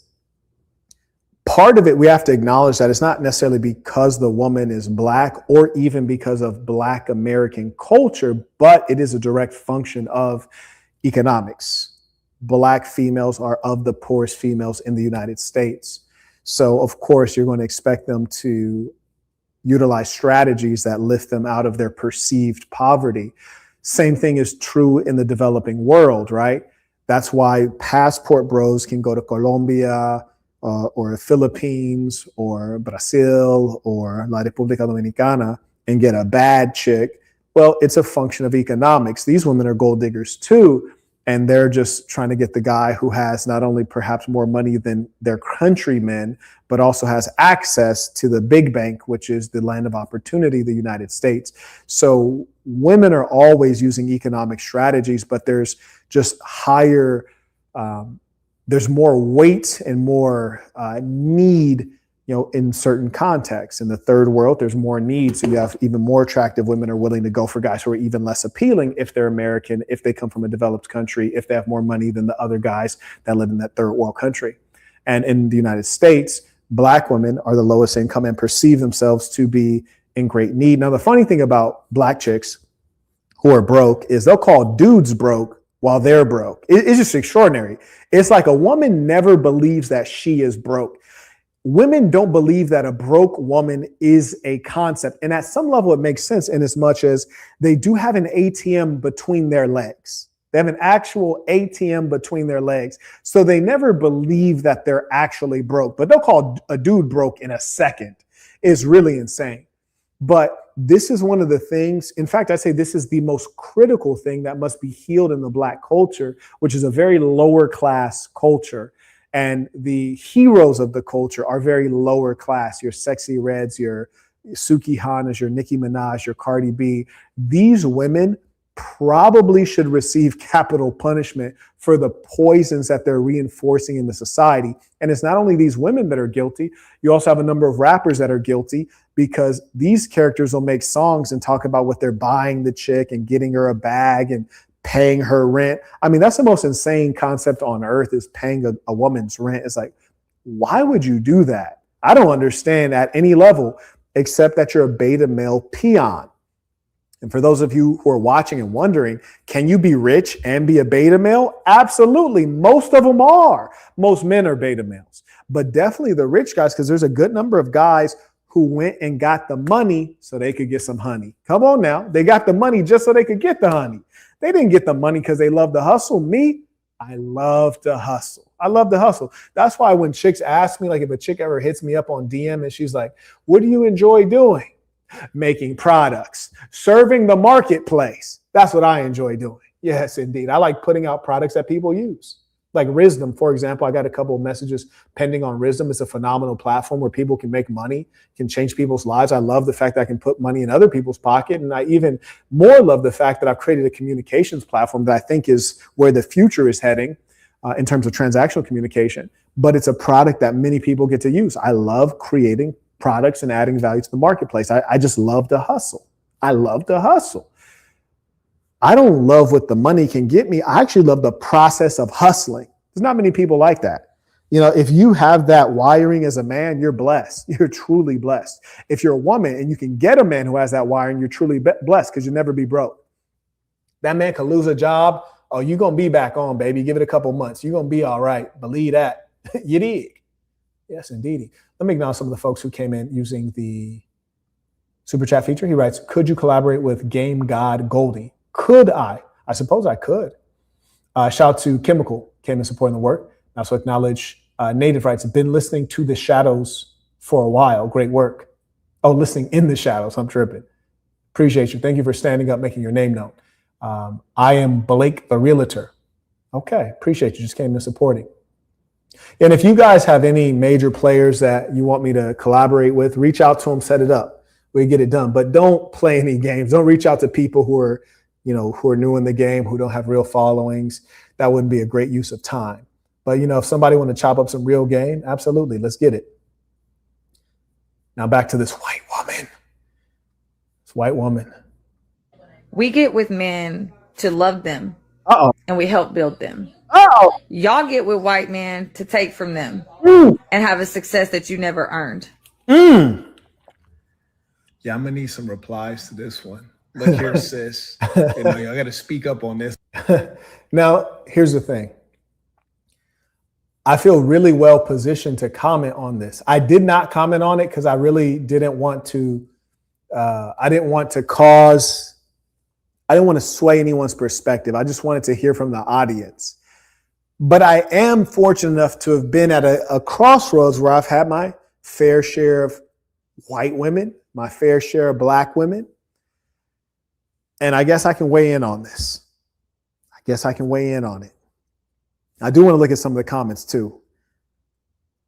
Black women building a man up.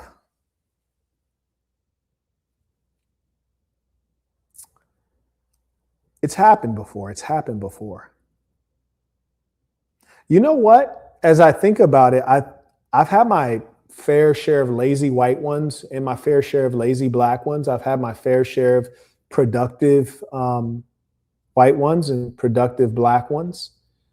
So I think they're almost equal, but certainly the white girls are beating out the black girls a little bit. In as much as for sure, I've never, ever, ever gotten the feeling from a white woman that's approached me or that I've dealt with. I've never gotten the feeling that I had to be a provider. It's always felt optional. It always felt like I'm about you. And if you can provide, dope. And if you can't, it is what it is. I'm about you. I'm for you. I never, ever, ever one time felt like I had to be a provider with a white chick. Never one time felt that. Absolutely not. And in terms of being supported, I've been supported by all of them. But I say the difference in the nature of the support is that the black woman always put the feeling in you that you had to be a provider, that she was always doing you a favor. It didn't ever feel like you were one, meaning that the white chick will make you feel like, and I'm saying generally, the white one will make you feel like the money circulates from her to you, but it comes right back to her when she gives it to you. So it's just like you guys are one and it's just circulating within you all. And the wealth and abundance is it's just soul to soul swirling around, and you guys are eventually going to lift up. You're going to blast off.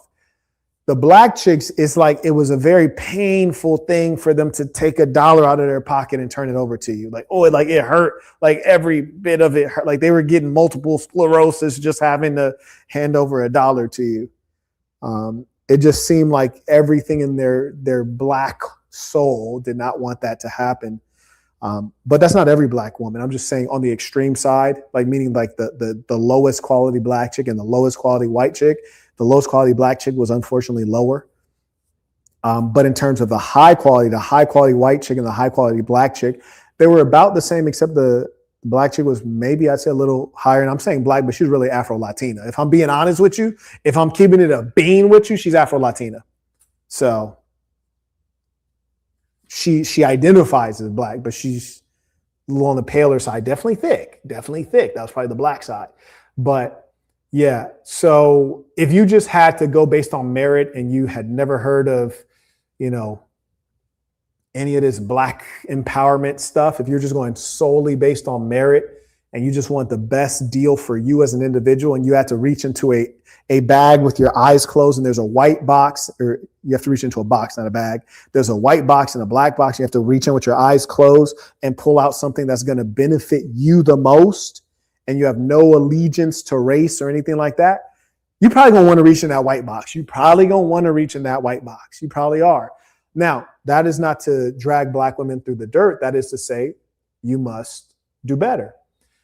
You absolutely must. And black women are probably watching this like, well, you ain't anyways. Well, most of them are. And I agree with you. Most of these dudes aren't worth much. So you need to crowd around the ones that are worth something, and make sure that when you get to that level, you can add value. And the claim of he date white girls, or he like white girls, or you shouldn't be dating white girls, that's not going to get the job done, sis. The only thing that's going to keep him away from white girls, because as long as white girls have vaginas between their legs, which I trust that they do, all of them, I checked in some cases, men are going to see what it do.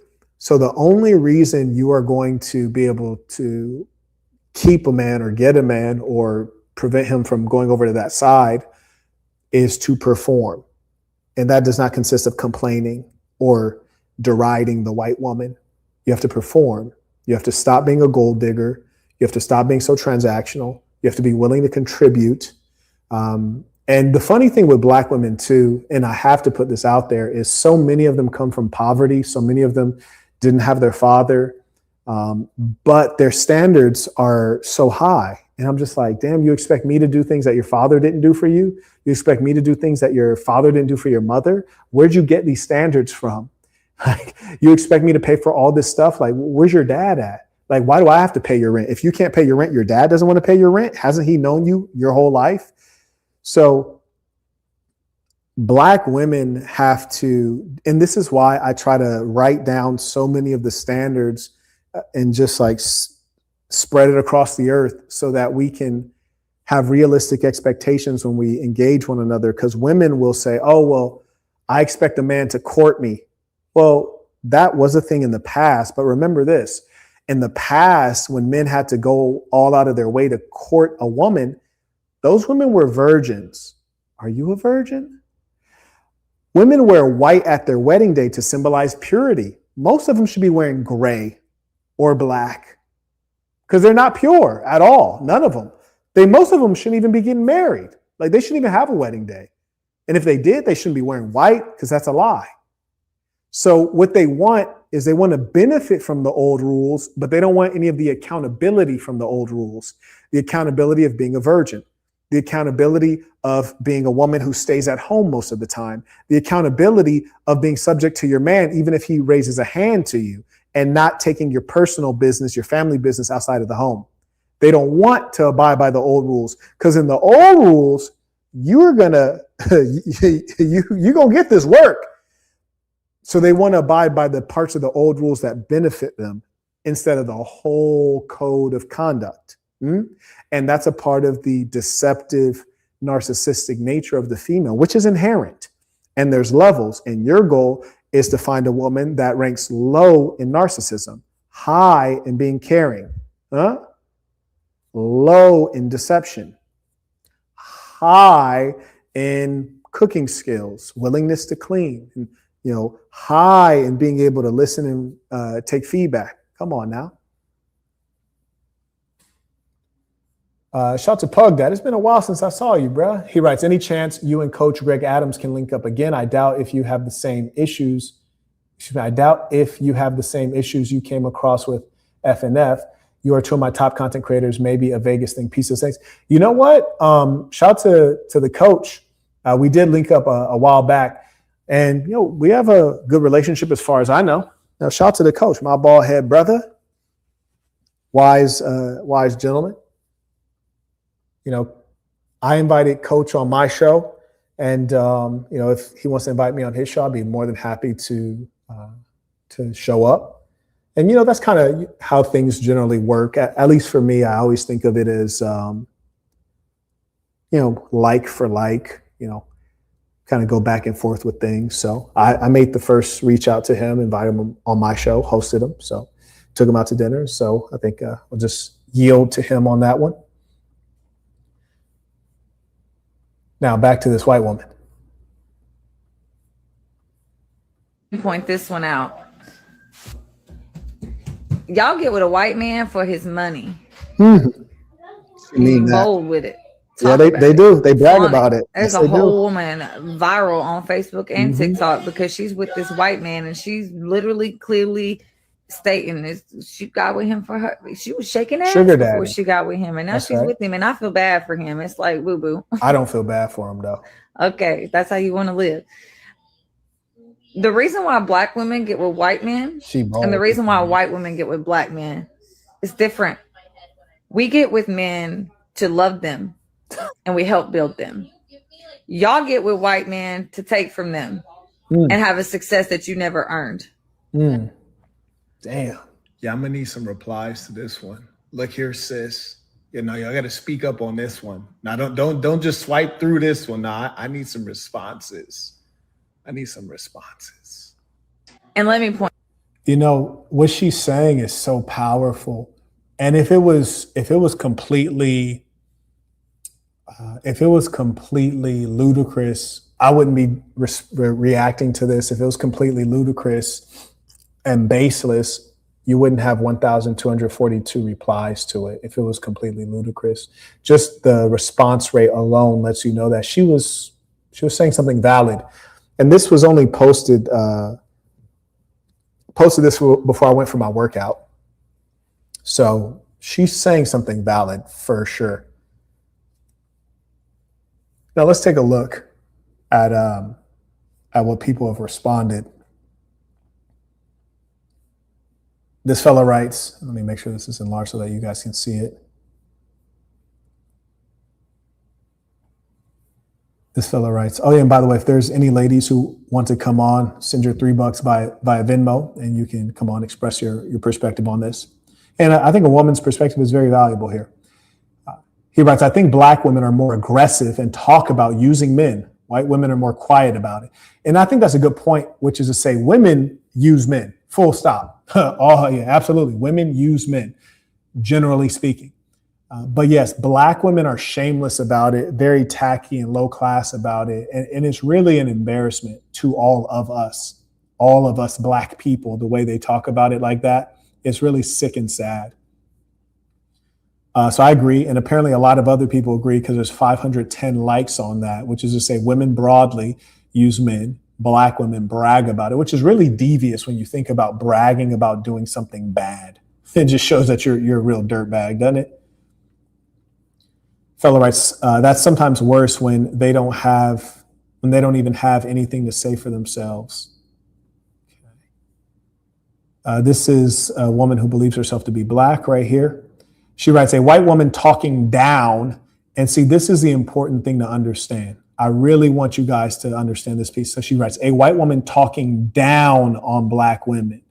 Now, this is so important. This is what's wrong with women today in general. Telling the truth is not talking down on you. Being critical, criticizing, or giving feedback is not talking down. And this is fatherless behavior.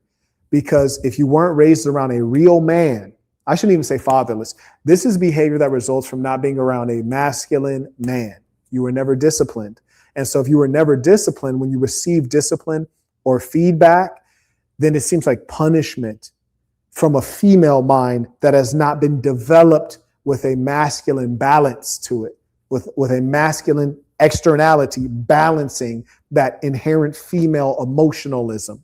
So this female is lying, saying that she's talking down on black women. She's not talking down on black women. She is shining a light on black women. And I can testify.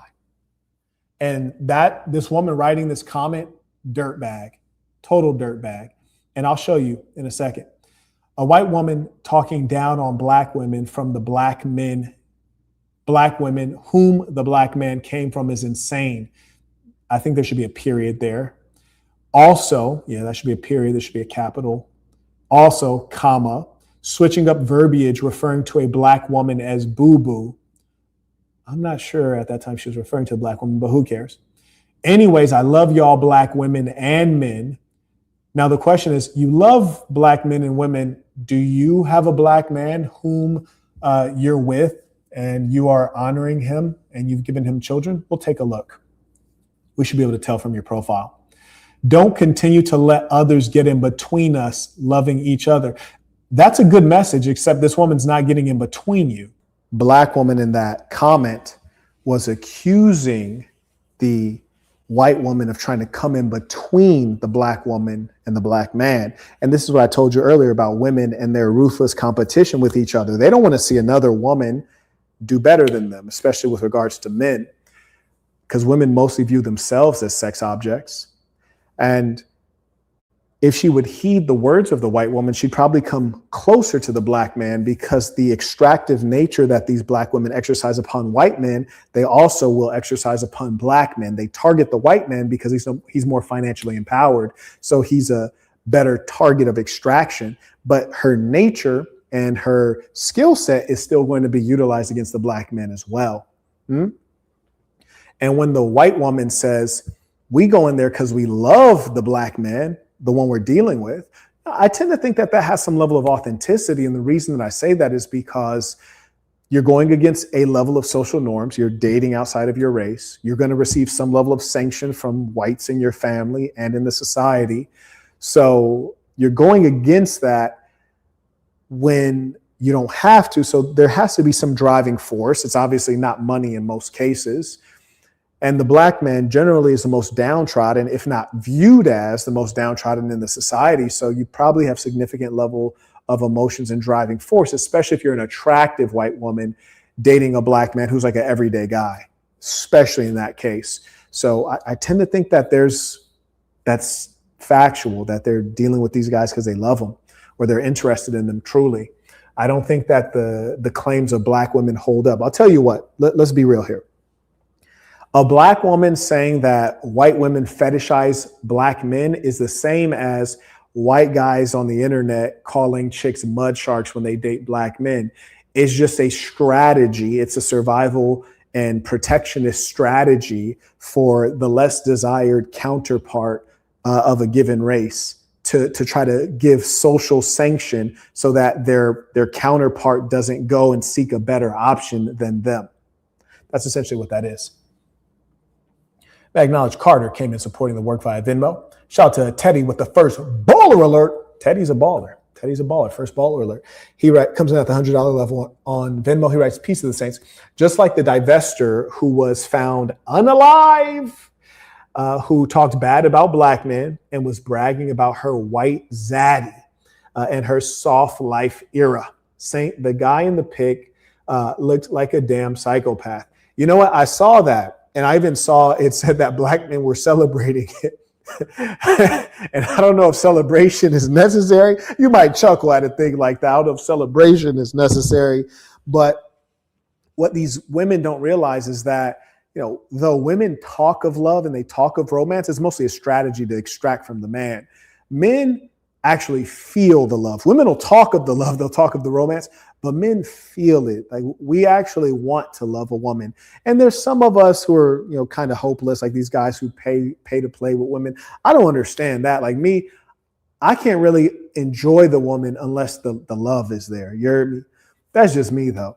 But anyways, I think that this woman was dealing with a guy who was underdeveloped. And often the guys who are paying to play, they're underdeveloped. The passport bros, these are the guys who are a little bit autistic. They lack social skills.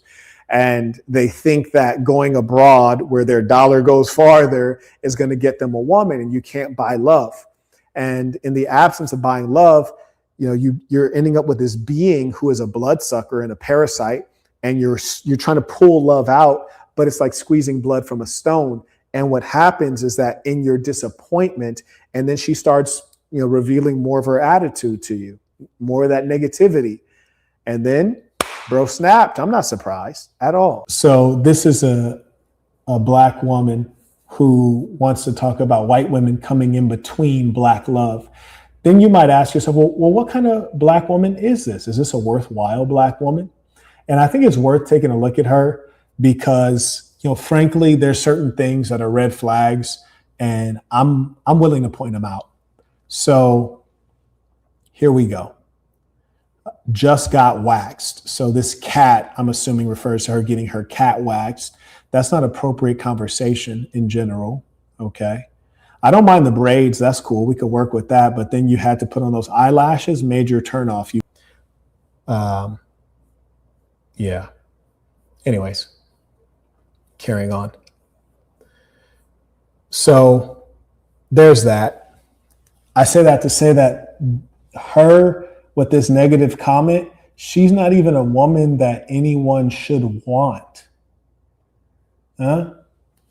Give me 1 second.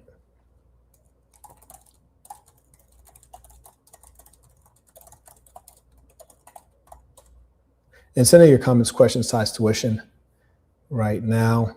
Okay.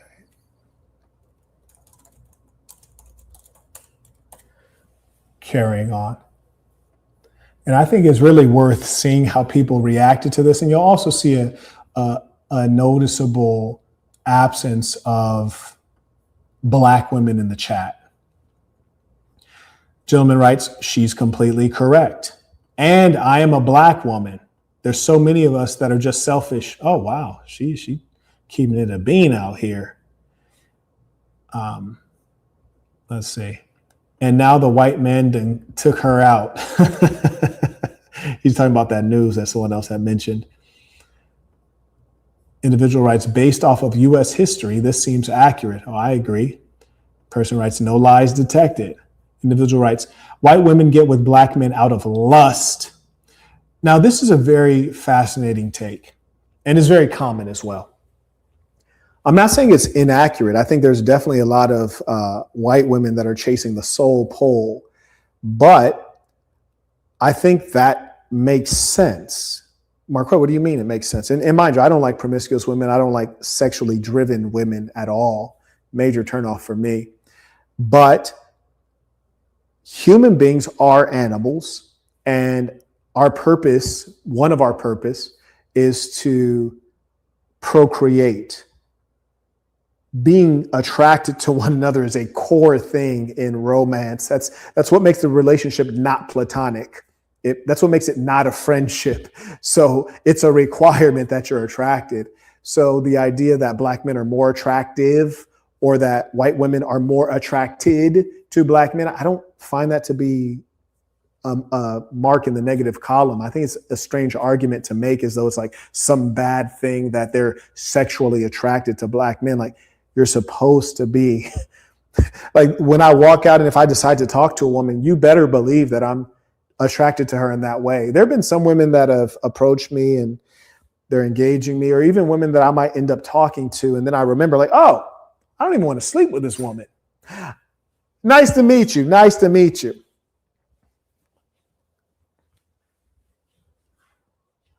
No, because that's actually critical. This is critical. So it's really weird that people act as though that's weird that the white women want the Black guy sexually. Like, duh.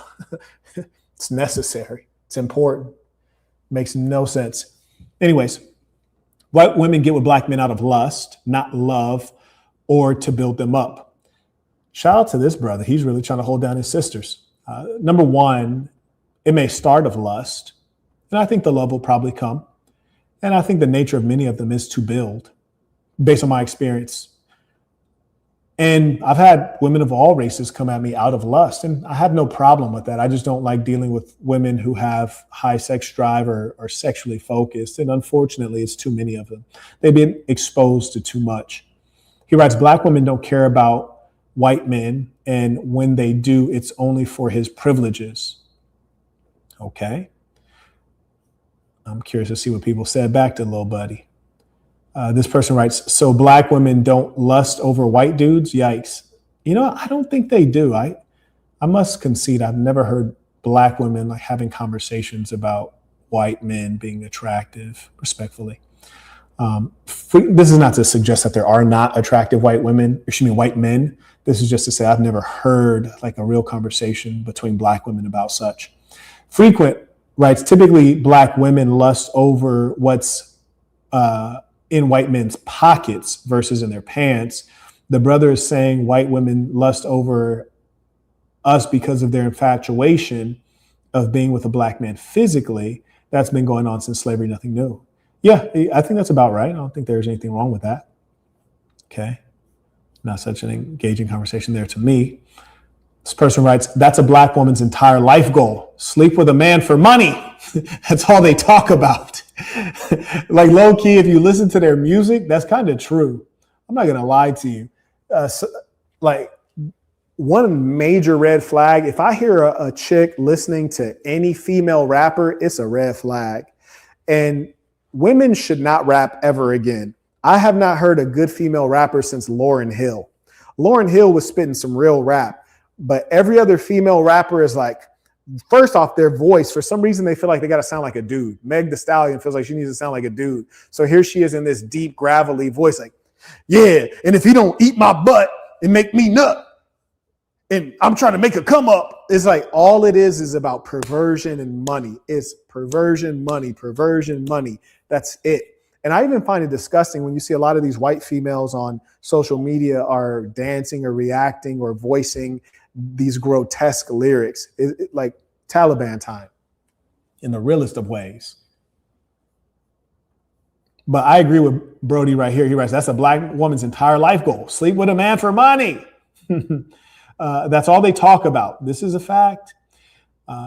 Your finances might be the first thing they ask you about. And unfortunately, I have had women make inquiries about that. And it's an awkward thing. It's a very awkward thing.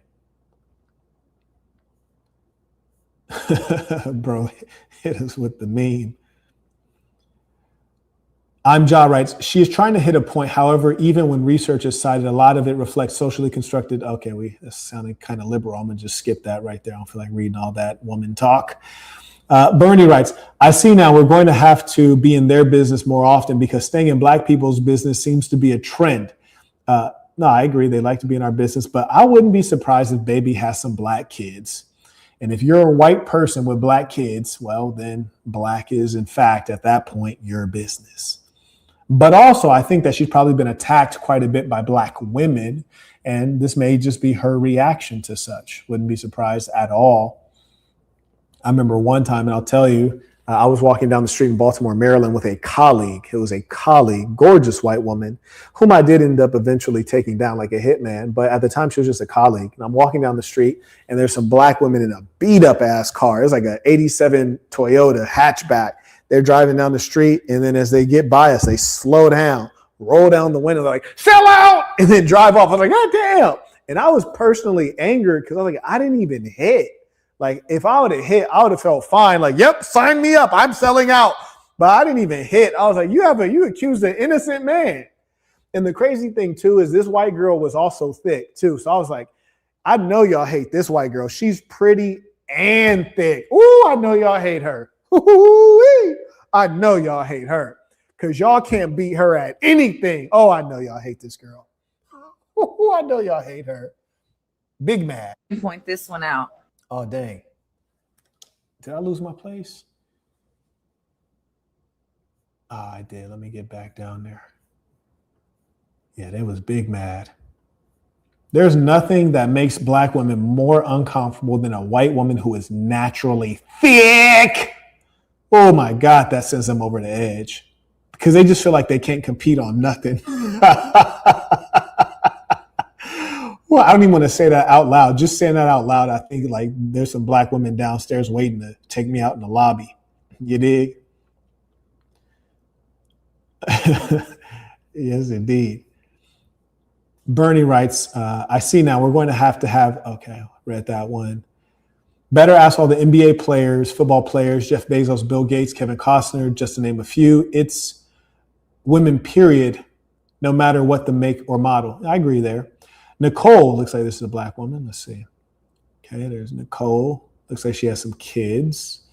She writes, so when white women speak on black women, it's true. But when white men speak on black men, it's lies.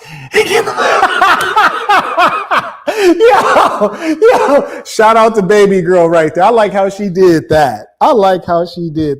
Now, here's the thing. This whole post didn't have anything to do about black men. This is about white women and black women. It's about white women and black women.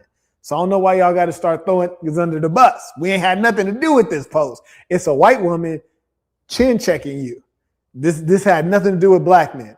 But I like how she did that. That was funny. That was very funny. And it was unrelated to the argument, which is women, they often like to do that. They say things are unrelated to the current topic when they're emotional. But it was well put together. Shout out to baby girl. Got her 2 whole likes. And let's see. Did she at herself? That's curious. Very curious. They enlarged it so you guys can see it. And then she wrote, someone responded, huh? Why in God's name art thou talking? What are you talking about? He's asking why black women get with white men, love or money. Black men have nothing to do with this. Let's focus. You know what? This is a rational man. He came to the exact same conclusion I came to, which is that you're not talking about the current topic. And this is a major thing that every man should be teaching his daughter, how to deal with feedback. Women cannot deal with feedback, most of them. And you'll have a woman who is a true gem when she can deal with feedback. And because most women can't deal with feedback, I don't give them feedback. Most of the time I just dip. Most of the time I ask myself this. I say, A, do I ever want to deal with you again? If the answer is no, I don't want to deal with you again. Oh, I don't need no feedback. I'm leaving for good. You never see me in your life. I'm gone. If it's a woman that I'm going to deal with, we're going to continue on in our relationship. I ask myself, A, if I give her feedback, will it transform the behavior? If the answer is no, then I'm not going to waste time giving feedback. And if I expect her to recommit this violation, which is probably minor, then I'm just going to give her some time to let her know, like, I didn't like what you did or said. I'm not going to waste my breath telling you to fix something I know you can't fix or won't fix. I'm just going to take some time away from you. And then I'll see you tomorrow, or I'll see you on another day. I'll see you next week, whatever the case is. But most females are horrible at taking feedback. Oh, they are so bad at it. And that is not good. Women, when you get them, you basically got to take them for what they are when you meet them. And here's the funny thing. They're lying and pretending to be better than they are. So you got to figure out who they actually are and then take them for that person. You heard me? Yes, indeed. And this woman, she's clearly going off topic because this guy said the exact same thing I was thinking, which is, what the hell are you talking about? And what she's basically doing is trying to shift blame and attention, shift blame onto the black man and shift attention away from the faults of the black woman. And you know that she's probably a guilty party because she's in there fighting for her life. You see, if someone made a post and they said, hey, black men are uncouth, black men are obnoxious or emotional, black men are low income, black men are this and that, I wouldn't start defending it if they're speaking to the facts, and I wouldn't feel offended either. It's the facts. It is what it is. And if it doesn't apply to me, why should I be mad? Huh? Anyways, then we have this person here, has 0 posts. He writes, unknown. I don't know if he meant, I don't even know what kind of, see, this is why I tell women, if you meet a good man, throw yourself at him. Because look, I can't even understand this guy's English. Unknown sounds like it makes sense to me. She just taking the words outa. Is that a word? Outa? You guys date men that write like this? Out of their mouths and putting it into perspective. You forgot about soft life or pasta and lobster. And I always encourage people when they're writing to write in proper English. I think all women is here to love and take care of a man. It just depends on, okay, carrying on. Can't speak for me, but both my cousins are brown with some good black girls. I wouldn't say that's true what she said. Well, you said your cousins are brown. She's talking about white men, black women that go for white men. So that didn't even relate. Also, this is why we shouldn't take from women on such things, or why women's testimony is half of a man's. Women are prone to emotional biased arguments and using their own anecdotal experiences to generate, okay. Just women being spiteful against each other. That's probably true. If ever needed an example of a plain looking white woman, you know what? I don't know if that insult was warranted, because that's not very manly. I like a plain looking woman. Like, a woman is plain when she's actually wearing her face. They're not plain when they have the eyeliner and the eyelashes and all this extra stuff. That's the stuff that represents the evil. So me personally, I like a plain woman. Being female is the key. Person writes, Caucasian women do the same-ish to those successful black men, NBA, NFL players. Person writes, white people always worried about black people.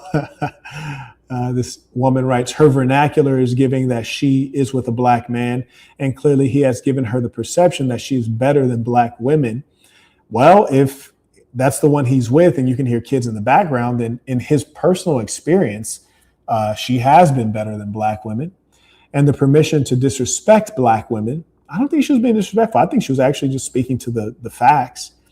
Have you ever noticed that unless it's a celebrity or an athlete, the white women who are with black men are usually the white women that white men don't want? I don't know if that's entirely reliable, but there's definitely some truth there. I agree at a level. Furthermore, I question if the NBA wife or Joel Embiid or Patrick Patterson, or this is a womanly post, because you see how long that post is? That's damn near a breakup text. You hear me? And again, that's the difference between men and women. Like, women are treated so well in the society that they think a nigga wants to read all of this. I was about to read this message, and then I realized that this is a breakup text. Me and her just broke up. You hear me? This is a breakup text. A real nigga would never write a goddamn message that long, because we have enough like humility to know that nobody cares about us enough to read a message that damn long. You hear me? Like, nobody cares about us to read a message that long. This looks like this is a woman here. And she writes, white women get with black NBA players for their money, their muscles, and the muscle between their legs. Okay. Someone writes, she's delusional. Okay, I think this person was delusional, because that was crazy. They're saying it like she's completely off base. And this is the emotionalism that we're talking about. It's like, come on. We got to be real at some level. Dr. Coco Bunny writes, girl, if white men had the package black men have, you wouldn't even look black men's way.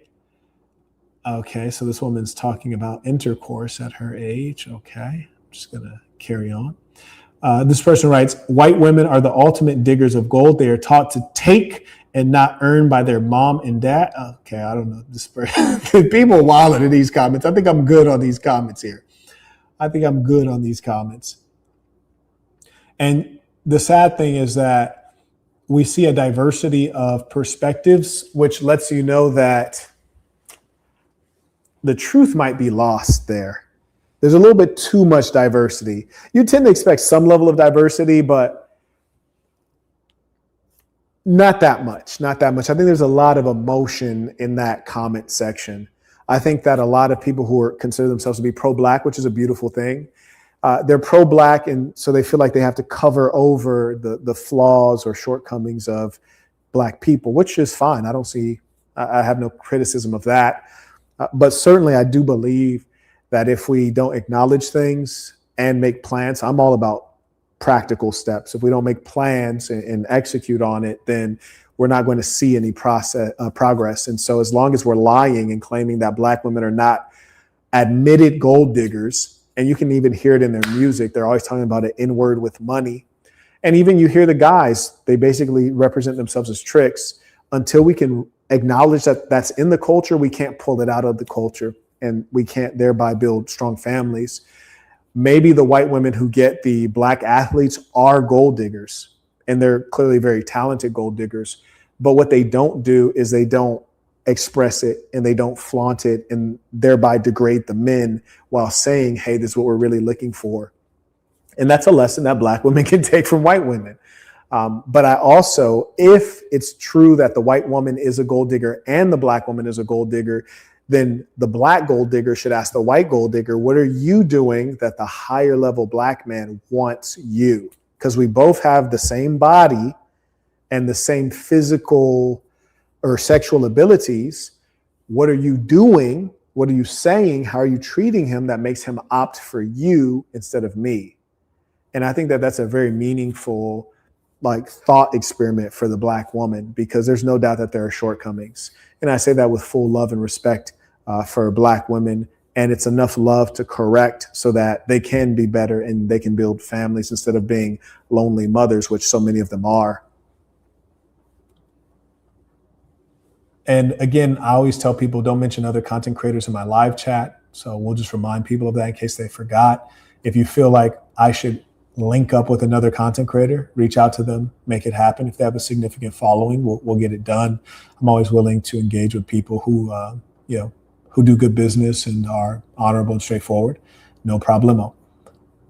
You see, it looks like I'm caught up acknowledging all the folks. Thank you to everyone who actually supported the work. I really do appreciate you. Thank you to those who hit the like button, those who really support, those who are members at peaceofthesaints.com. It really does mean a lot. Until next time, peace to the saints.